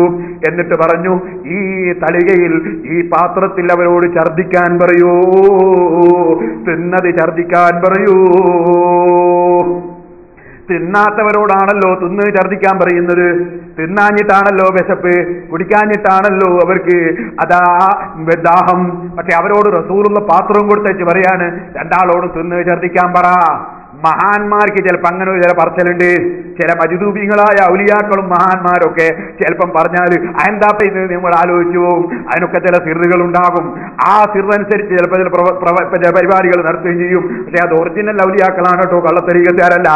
ഇരിക്കട്ടെ സഹോദരന്മാരെ, നബി സല്ലല്ലാഹു അലൈഹി വസല്ലം തങ്ങളിൽ നിന്ന് വന്നതാണത്. അല്ലാഹുവിന്റെ റസൂൽ പറയുന്ന പാത്രത്തിൽ ഛർദ്ദിക്കാൻ പറ. സുബ്ഹാനല്ലാഹ്, അവരിൽ രണ്ടാളും അങ്ങ് ഛർദ്ദി തുടങ്ങി. ഛർദ്ദിച്ചു നോക്കുമ്പോ കുറെ ചോര, കുറെ ഇറച്ചി, സുബ്ഹാനല്ലാഹ്, ഇങ്ങനെ ഛർദ്ദിക്കുകയാണ്. അങ്ങനെ ഛർദ്ദിച്ച് പാത്രം അങ്ങ് നിറഞ്ഞു. ആളുകൾ ഇങ്ങനെ ഭയപ്പെടുകയാണ്.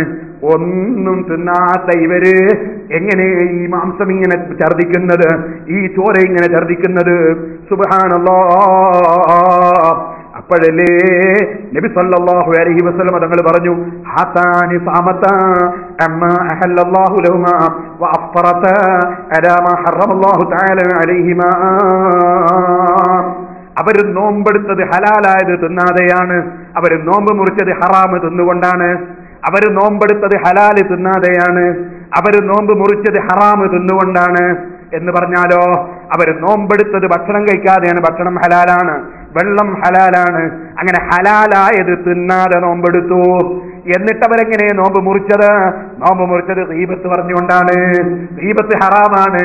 അതാ നബി സല്ലല്ലാഹു അലൈഹി വസല്ലം തങ്ങൾ ശേഷം പറയുന്നതാണ്, ഖഅദത്തി ഇഹ്ദാഹുമാ ഇലൽ ലുഖാ. ഒരു സ്ത്രീ മറ്റൊരു സ്ത്രീയുടെ കൂടെ അങ്ങിരുന്നു. ഫജഅലതാ യഗ്താബാനിന്നാസ. എന്നിട്ട് ആ രണ്ട് സ്ത്രീകളും ജനങ്ങളെ ഗീബത്ത് പറയാൻ തുടങ്ങി. ഫഹാദാ മാ അക്കലതാ മിൻ ലുഹൂമിഹിം. ഇതാ ജനങ്ങളെ ഗീബത്ത് പറഞ്ഞപ്പോ അവര് തിന്ന മാംസങ്ങളാണ്. ഖുർആനിൽ അല്ലാഹു പറഞ്ഞിട്ടില്ലേ ഗീബത്തിനെ സംബന്ധിച്ച്, അയുഹിബ്ബു അഹദുക്കും മൻ യകുല ലഹ്മ അഖീഹി മൈതാ. നിങ്ങൾ ഗീബത്ത് പറഞ്ഞാൽ അത് ശവത്തിന്റെ മാംസം തിന്നലാണെന്ന് ഖുർആൻ പറഞ്ഞിട്ടില്ലേ? ആ തിന്ന മാംസമാണിത്. നബി സല്ലല്ലാഹു അലൈഹി വസല്ലം തങ്ങൾ കാണിച്ചു കൊടുക്കുകയാണ്. ഇമാം ഗസാലി റളിയല്ലാഹു അൻഹു ആ ഹദീസ് ദിഹിയിൽ ഉദ്ധരിക്കുകയാണ്. അതുകൊണ്ട് തന്നെ സഹോദരന്മാരെ, സഹോദരിമാരെ, നോമ്പ് നോറ്റിട്ട് ഒരിക്കലും മറ്റൊരാളെ കുറ്റവും കുറവും പറയാനോ അല്ലെങ്കിൽ തന്നെയും നമ്മളതിന് പോകരുതെന്ന് പ്രത്യേകം ഞാൻ നിങ്ങളോട് ഓർമ്മിപ്പിക്കുകയാണ്. ഇത് പറഞ്ഞ സ്ഥലത്ത് ഇമാം ഗസാലി റളിയല്ലാഹു അൻഹു പറഞ്ഞ ഒരു കാര്യം കൂടി ഓർമ്മിപ്പിച്ച് ഞാൻ എന്റെ പ്രസംഗം നിർത്തട്ടെ. ബഹുമാനപ്പെട്ട ഇമാം ഗസാലി റളിയല്ലാഹു അൻഹു പറയുകയാണ്, നല്ലവരുടെ നോമ്പ് സർവ്വ തെറ്റുകളിൽ നിന്നും സർവ്വ അവയവങ്ങളെയും മാറ്റി നിർത്തിക്കൊണ്ടുള്ള നോമ്പാണ്. കണ്ണുകൊണ്ട് ഹറാമ് നോക്കൂല, കാതുകൊണ്ട് ഹറാമ് കേൾക്കൂല, വയറ്റിൽ ഹറാമ് കുടിക്കൂല. ഇങ്ങനെ പറഞ്ഞിട്ട് ഒരുപാട് കാര്യം പറഞ്ഞിട്ട് ബഹുമാനപ്പെട്ടവർ പറയുന്നു, നാവിനെ മുഴുവൻ തെറ്റുകളിൽ നിന്നും എല്ലാ തർക്കങ്ങളിൽ നിന്നും എല്ലാ സണ്ടകളിൽ നിന്നും നാവിനെ സൂക്ഷിക്കുന്നവരാണ്. അതുപോലെ തന്നെ മറ്റൊരാളെ കാണാൻ വേണ്ടി വർത്തമാനം പറയുകയോ വേറൊരാളെ മുമ്പിൽ വലിയാളാൻ വേണ്ടി സംസാരിക്കുകയോ മറ്റുള്ളവരുടെ തൃപ്തിക്ക് വേണ്ടി ചെയ്യുകയോ ചെയ്യാത്തവരാണ്. അവരുടെ സന്ദർഭങ്ങളൊക്കെ ദിക്റിലും ഖുർആനോത്തിലും അതുപോലെ നല്ല നല്ല കാര്യത്തിലുമാണ്. ഇതിങ്ങനെ ആവർത്തിച്ച് ഇങ്ങനെയുള്ള കാര്യങ്ങൾ ഇമാം ഗസാലി റളിയല്ലാഹു അൻഹു പറഞ്ഞിട്ട് ബഹുമാനപ്പെട്ടവർ അവസാനം പറയുകയാണ്, മൂന്നാമതായി നല്ല നോമ്പുകാർ അവരൊരിക്കലും തന്നെ വെറുക്കപ്പെട്ട വിഷയം കേൾക്കാൻ പോകൂല. അള്ളാന്റെ അടുക്കൽ വെറുക്കപ്പെട്ട് കേൾക്കാൻ പോകൂല. ഇത് പറഞ്ഞുകൊണ്ട് സാലിമാ റളിയല്ലാഹു അൻഹു പറയാണ്, ലിഅന്ന കുല്ലമാ ഹറമ ഖൗലുഹു ഹറമൽ ഇസ്ഗാഉ ഇലൈഹി. ഏതൊരു വാക്ക് ഹറാമാണോ ആ ഹറാം കേൾക്കൽ ഹറാമാണ്. ശരി, മനസ്സിലാക്കണം. ഏതൊരു വാക്ക് സംസാരിക്കൽ ഹറാമാണോ ആ ഹറാമായ വാക്ക് കേൾക്കൽ ഹറാമാണ്. അപ്പൊ ഗീബത്ത് പറയൽ ഹറാമാണെങ്കിൽ ഗീബത്ത് കേൾക്കൽ ഹറാമാണ്. കളവ് പറയൽ ഹറാമാണെങ്കിൽ കളവ് കേൾക്കൽ ഹറാമാണ്. അതേ സഹോദരന്മാരെ, ചീത്ത പറയൽ ഹറാമാണെങ്കിൽ ചീത്ത കേൾക്കൽ ഹറാമാണ്. ഇവിടെ മുസ്ലിമീങ്ങൾ ശരിക്കും സ്ത്രീകളും പുരുഷന്മാരും മനസ്സിലാക്കണം. സുന്നത്ത് ജമാഅത്തിന്റെ വിരോധികളുടെ സീഡി കേൾക്കുന്ന ചില മുസ്ലിമീങ്ങളുണ്ട്. സുന്നികളല്ലാത്ത മൗലവിമാരെ പ്രസംഗത്തിന്റെ സദസ്സിൽ പോയിരിക്കുന്നവരുണ്ട്. സുന്നികളല്ലാത്തവരുടെ ക്ലാസ് കേൾക്കുന്നവരുണ്ട്. അവരോട് ഞാൻ പറയട്ടെ, അള്ളാഹ്ക്ക് കയ്യും കാലുമുണ്ടെന്ന് പറയുന്നത് ഹറാമ് മാത്രമല്ല, അതിനേക്കാളും കടുപ്പമാണ്. അള്ളാഹുവിന് അവയവങ്ങളുണ്ടെന്നും അള്ള ഒരു സ്ഥലത്തിരിക്കുകയാണെന്നും അള്ള കയറുന്നുവെന്നും ഇറങ്ങുന്നുവെന്നും തറാവീഹിന്റെ എണ്ണം വെട്ടാണെന്നും 4 മദ്ഹബിന്റെ ഇമാമിങ്ങളും പിഴച്ചതാണെന്നും ഉസ്മാൻ ഇബ്നു അഫ്ഫാൻ റളിയല്ലാഹു അൻഹു നടപ്പാക്കിയ 2 ബാങ്ക് ജുമഅക്ക് പാടില്ലെന്നും ഖുതുബ മലയാളത്തിലാ വേണ്ടതെന്നും സുബ്ഹാനല്ലാഹ് മരിച്ച വീട്ടിൽ ഖുർആൻ ഓതരുതെന്നും മരിച്ച മയ്യത്തിന്റെ പേരിൽ ഭക്ഷണം കൊടുക്കരുതെന്നും മരിച്ച മയ്യത്തിന്റെ പേരിൽ ഖുർആൻ ഖുർആൻ ഓതരുതെന്നും മയ്യിത്ത് കൊണ്ടുപോകുമ്പോൾ ലാ ഇലാഹ ഇല്ലല്ലാഹ് ചൊല്ലരുതെന്നും ഇങ്ങനെ മൗലവിമാരെ നാവിലൂടെ പറയുന്ന വാക്കുകൾ മുഴുവനും ഹറാമാണ്, ഹറാമാണ്, ഹറാമാണ്. അതുകൊണ്ട് തന്നെ ഗസാലി ഇമാം റളിയല്ലാഹു അൻഹു പറയുന്നു, ഏതൊരു വാക്ക് ഹറാമാണോ അത് കേൾക്കലും ഹറാമാണ് ജനങ്ങളെ. അന്ന കുല്ലമാ ഹറമ ഹുരിമ ഖൗലുഹു ഹറമൽ ലിസ്വാഉ ഇലൈഹി. വാക്ക് ഹറാമാണോ കേൾക്കൽ ഹറാമാണ്. ഇത് പറഞ്ഞിട്ട് ഗസാലി ഇമാം തങ്ങൾ പറയാണ്, ഇതുകൊണ്ടാണ് വലിദാലിക സല്ലല്ലാഹു അസ്സ വജല്ല ബൈനൽ മുസ്തമീ വാക്കിൽ സുഹജി. ഇതുകൊണ്ടാ ജനങ്ങളെ പലിശ തിന്നുന്നവരെയോ മോശമായ വാക്ക് കേൾക്കുന്നവരെയോ അള്ളാഹ് സമപ്പെടുത്തിയിട്ടുണ്ട് ഖുർആനിൽ. അള്ളാഹ് പറഞ്ഞില്ല സമ്മാഊന ലിൽ കദിബി അക്കാലൂന ലിസ്സുഹതി. ഗസാലി ഇമാം പറയാണ് സമ്മാഊന ലിൽ കദിബി, കള്ളം പറയുന്നത് കേൾക്കുന്നവര്, അക്കാലൂന ലിസ്സുഹതി പലിശ തിന്നുന്നവര്. അള്ളാഹ് രണ്ടും ഒന്നാക്കിയിട്ടാ പറയുന്നത്. കളവ് പറയുന്നവരുടെ സദസ്സിൽ പോയിരിക്കരുത്, അവരെ വാക്ക് കേൾക്കരുത്. ഇനിയും അള്ളാഹ് പറഞ്ഞ ആയത്ത് ഇമാം ഗസാലി തെളിവുദ്ധരിക്കുകയാണ്, ലൗലാ യൻഹാഹുമുർ റബ്ബാനിയൂന വൽ അഹ്ബാറു അൻ ഖൗലിഹിമുൽ ഇസ്മ വഅഖിലിഹിമുസ് സുഹ്ത. കണ്ടോ നിങ്ങൾ തെറ്റ് പറയുന്നത് എന്തേ വിരോധിക്കാതെ തടയാതിരുന്നത്, എന്തേ പലിശ തിന്നുന്നത് തടയാതിരുന്നത്. അപ്പൊ പലിശ തിന്നുന്നതിനോട് കൂട്ടിപ്പറയുകയാണ് അല്ലാഹു തആല തെറ്റായ വാക്ക് പറയുന്നത്. അപ്പൊ പലിശ അത് തിന്നുന്നവൻ, ആ തിന്നുന്നതിനെ സഹായിക്കുന്നവൻ, അതിനെ എഴുതുന്നവൻ, അതിന് സാക്ഷി നിൽക്കുന്നവൻ, അതിന് പങ്കുചേരുന്നവൻ, അതിൽ ഭാഗവാക്കാകുന്നവൻ, അതിന് ഒത്താശ ചെയ്യുന്നവൻ, എല്ലാവർക്കും തെറ്റില്ലേ? അതുപോലെ തെറ്റ് പറയുന്നവന് തെറ്റുള്ളതിന്റെ പുറമെ അത് കേൾക്കുന്നവനും തെറ്റുകാരൻ തന്നെ. ഇത് ഞാൻ എന്റെ വകയിൽ പറഞ്ഞതല്ല.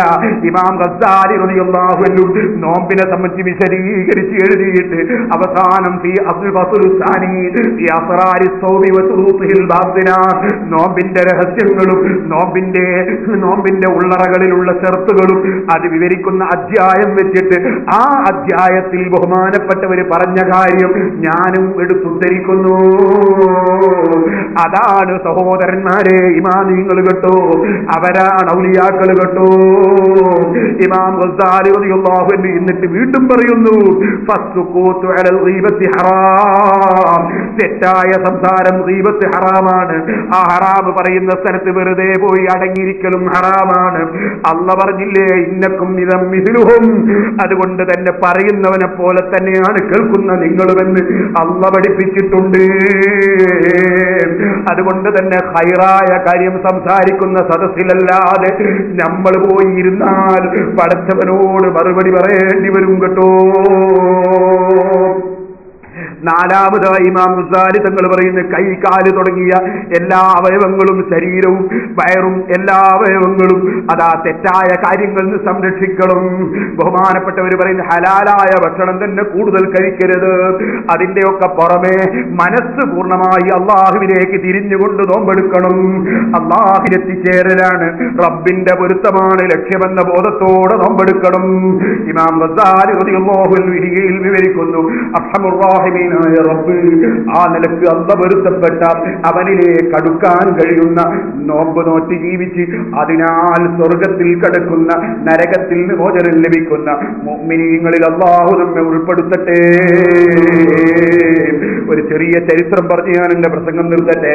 ഇമാം സൈനുദ്ദീൻ മഖ്ദൂം റളിയല്ലാഹു അൻഹു പണ്ഡിതന്മാരിൽ നിന്ന് എടുത്തുദ്ധരിച്ചുകൊണ്ട് പറയുകയാണ്, എന്താണ് മുഹമ്മദ് എന്ന് പേരുള്ള ഒരാള്, അദ്ദേഹം ഒരിക്കലും നിസ്കരിക്കാറില്ല.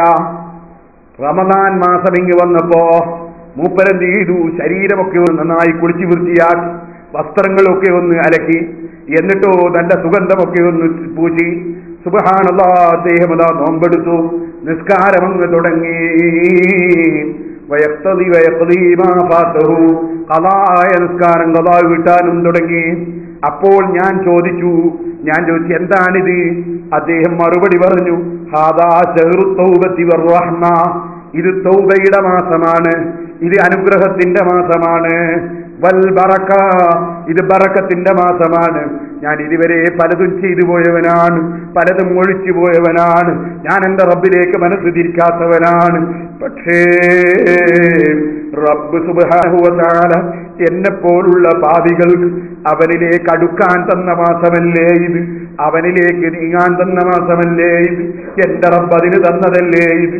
അതിനാൽ ഞാൻ എന്റെ തെറ്റുകൾ നിർത്തി, ഞാനിനി സൽക്കർമ്മിയായി ജീവിക്കാൻ തീരുമാനിച്ചു.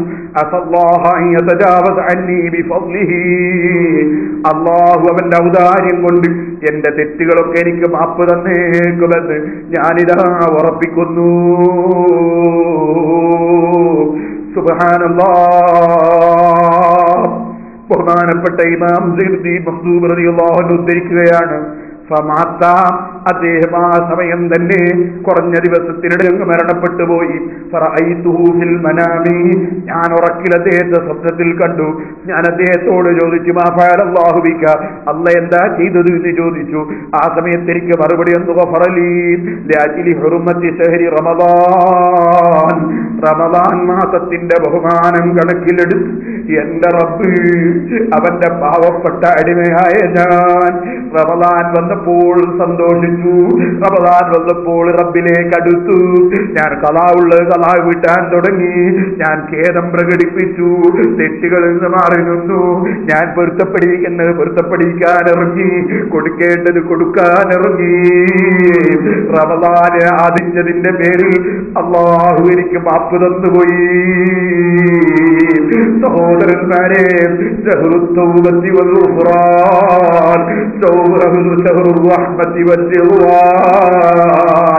അല്ലാഹുവിന്റെ കാരുണ്യവും പൊരുത്തവും കിട്ടുന്ന മാസം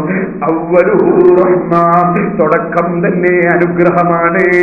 സുബ്ഹാനല്ലാഹ്. അനുഗ്രഹം കിട്ടിയാൽ അതേ അതിന്റെ മദ്യം പൊറുക്കലാണ്.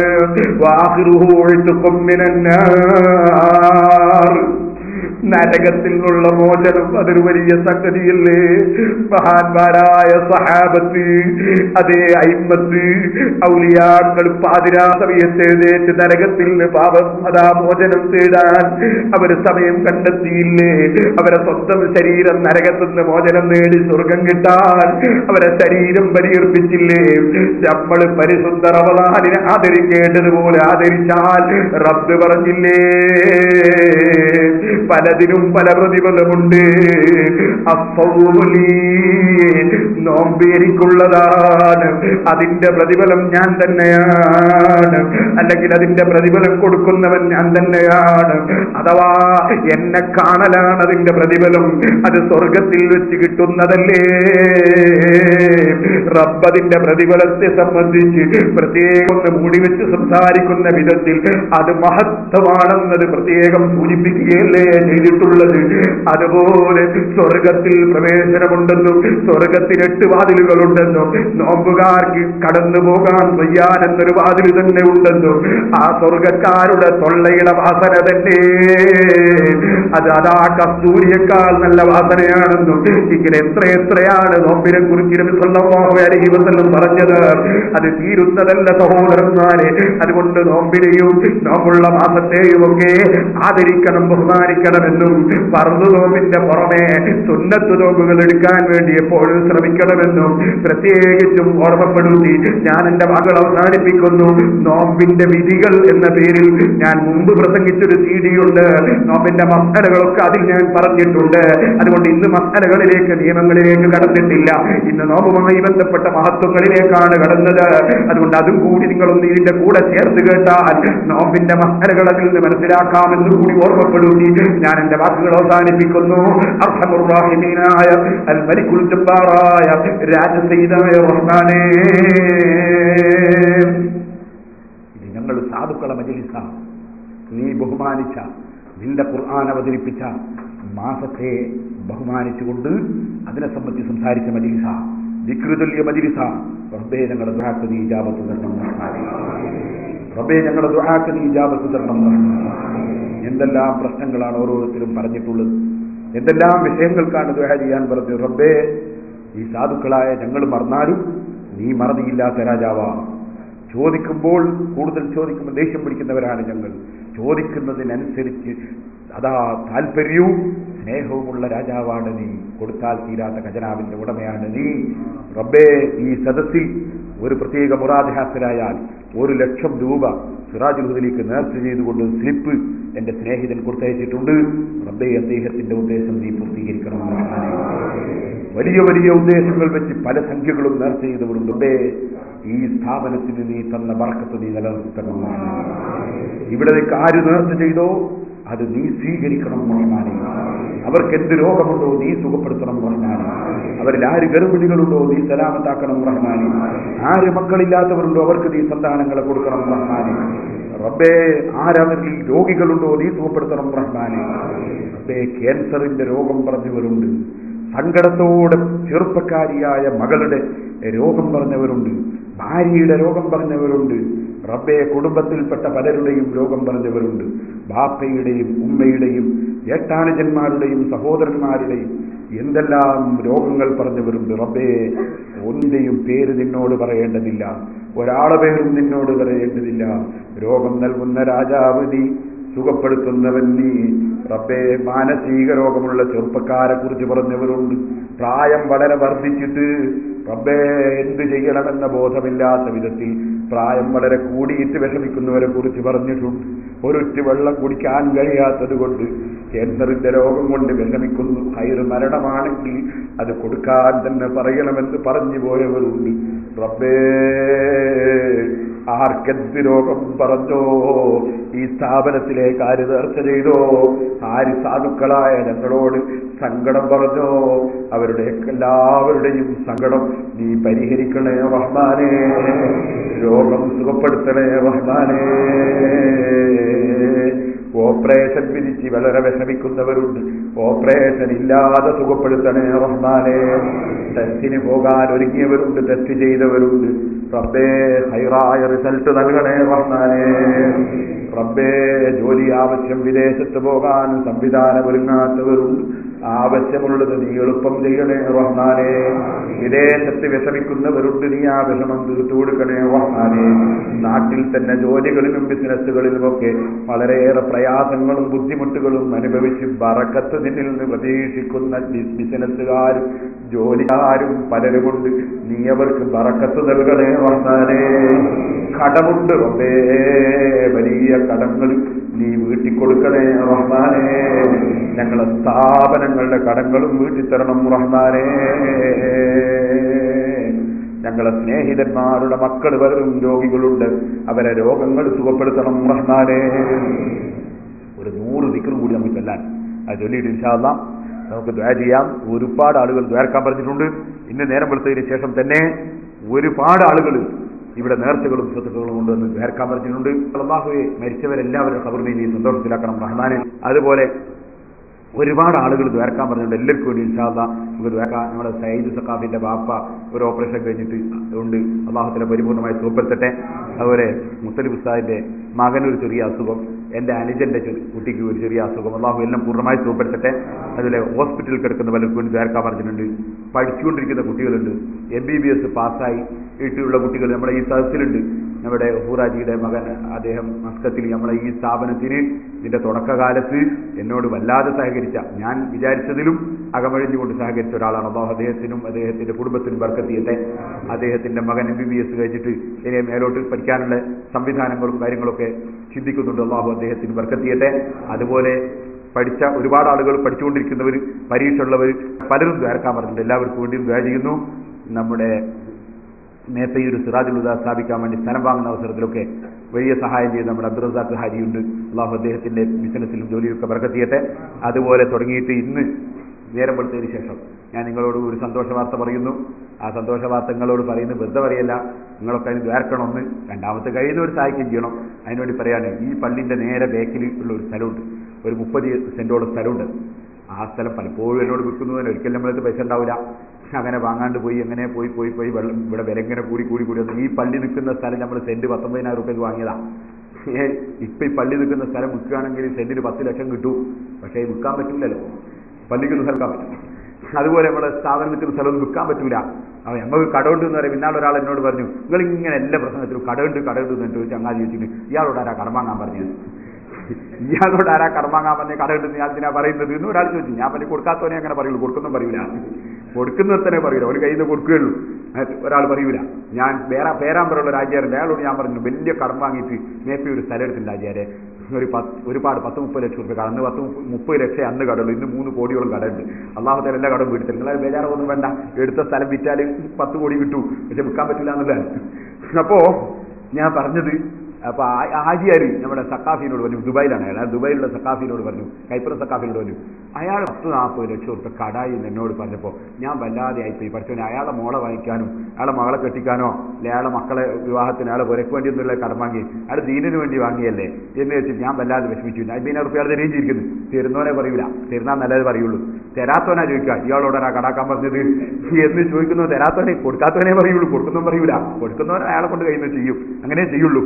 അപ്പൊ ഞാൻ പറഞ്ഞത് ഇതിന്റെ നേരെ ബേക്കിലെ സ്ഥലം 2 കൊല്ലം മുമ്പ് അത് വിൽക്കുന്നത് തന്നെ. അതിന് മുമ്പേ പലപ്പോഴും പറഞ്ഞു എടുക്കാൻ കഴിയാത്തതുകൊണ്ടാണ് അങ്ങനെ വിൽക്കുന്നത്. അപ്പൊ അതിന് അന്ന് ഒരു 3 ലക്ഷത്തി ഉറുപ്പിയോളം അതിന് സെന്റിന് വരും. 3 ലക്ഷം ഉറുപ്പിയോളം അതിന്റെ സെന്റിന് വില വരും. 3,10,000 15,000 അങ്ങനെ ഞാൻ വില വരും. അപ്പൊ ഞാൻ എന്ത് ചെയ്തു, നമ്മളെ ഒരു സ്നേഹിതന്മാർ അവർ കുറേ ബിസിനസ് നടത്തുന്ന ചെറുപ്പക്കാരാണ്. അല്ലാഹുവേ അവർക്ക് നീ ബർക്കത്ത് ചെയ്യണം റഹ്മാനെ. ഞാൻ ആത്മാർത്ഥമായി ദുആ ചെയ്യുന്നു.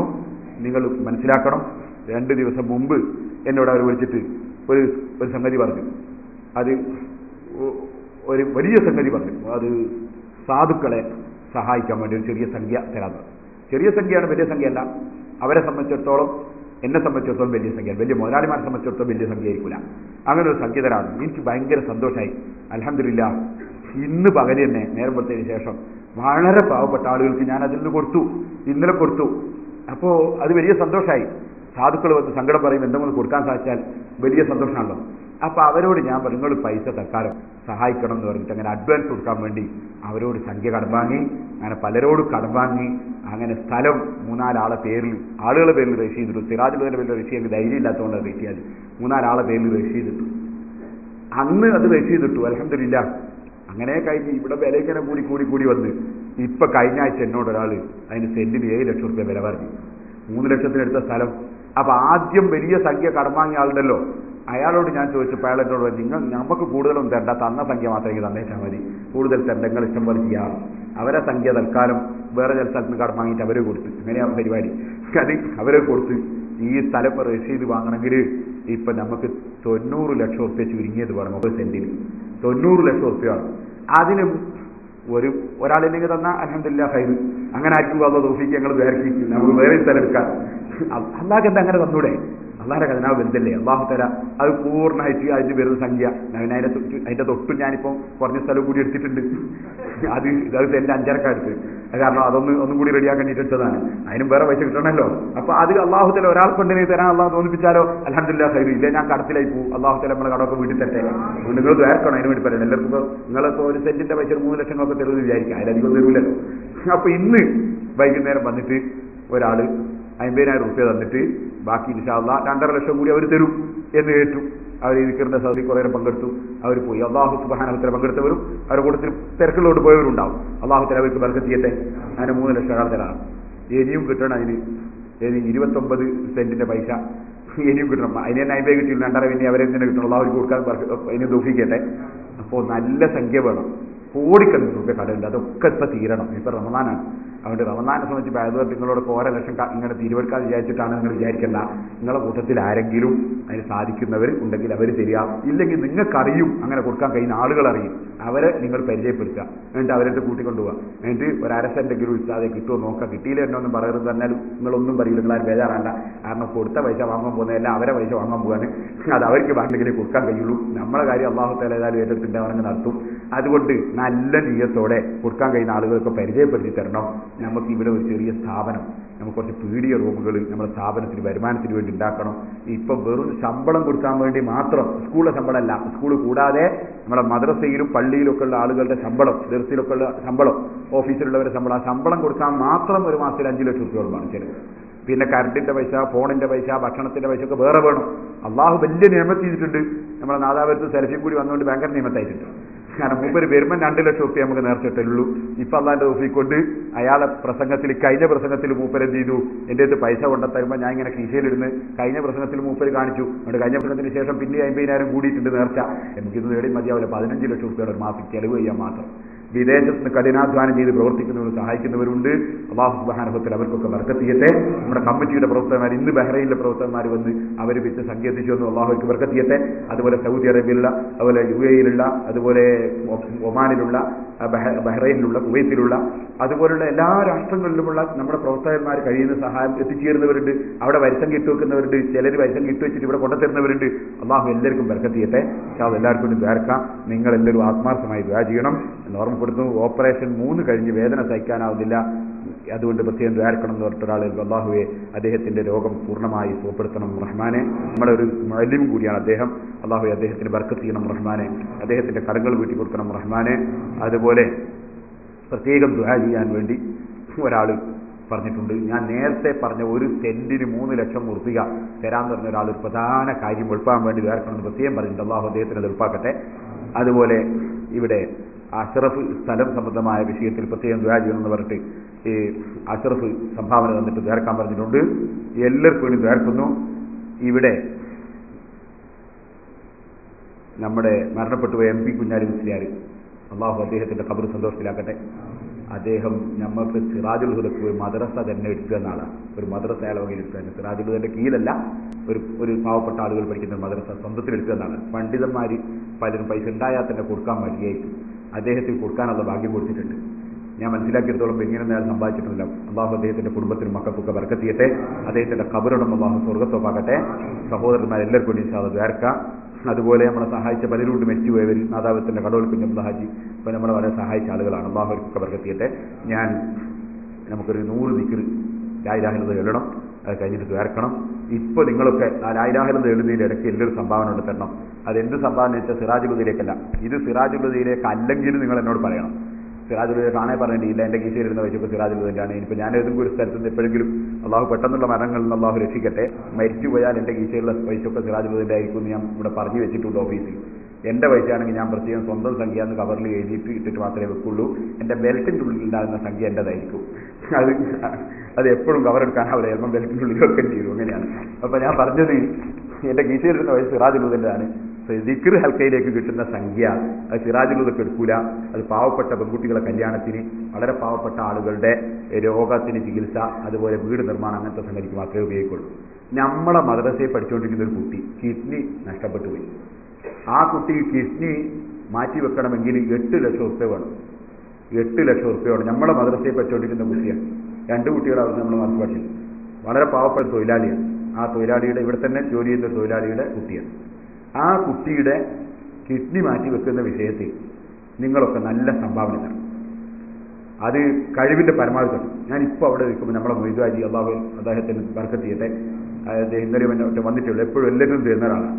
ഞാൻ അദ്ദേഹത്തോട് വിവരം പറഞ്ഞപ്പോൾ 10,000 രൂപ ഇൻഷാല്ലാഹ് തരാമെന്ന് പറഞ്ഞു. അള്ളാഹു സുബ്ഹാനഹു വ സ്വീകരിക്കട്ടെ.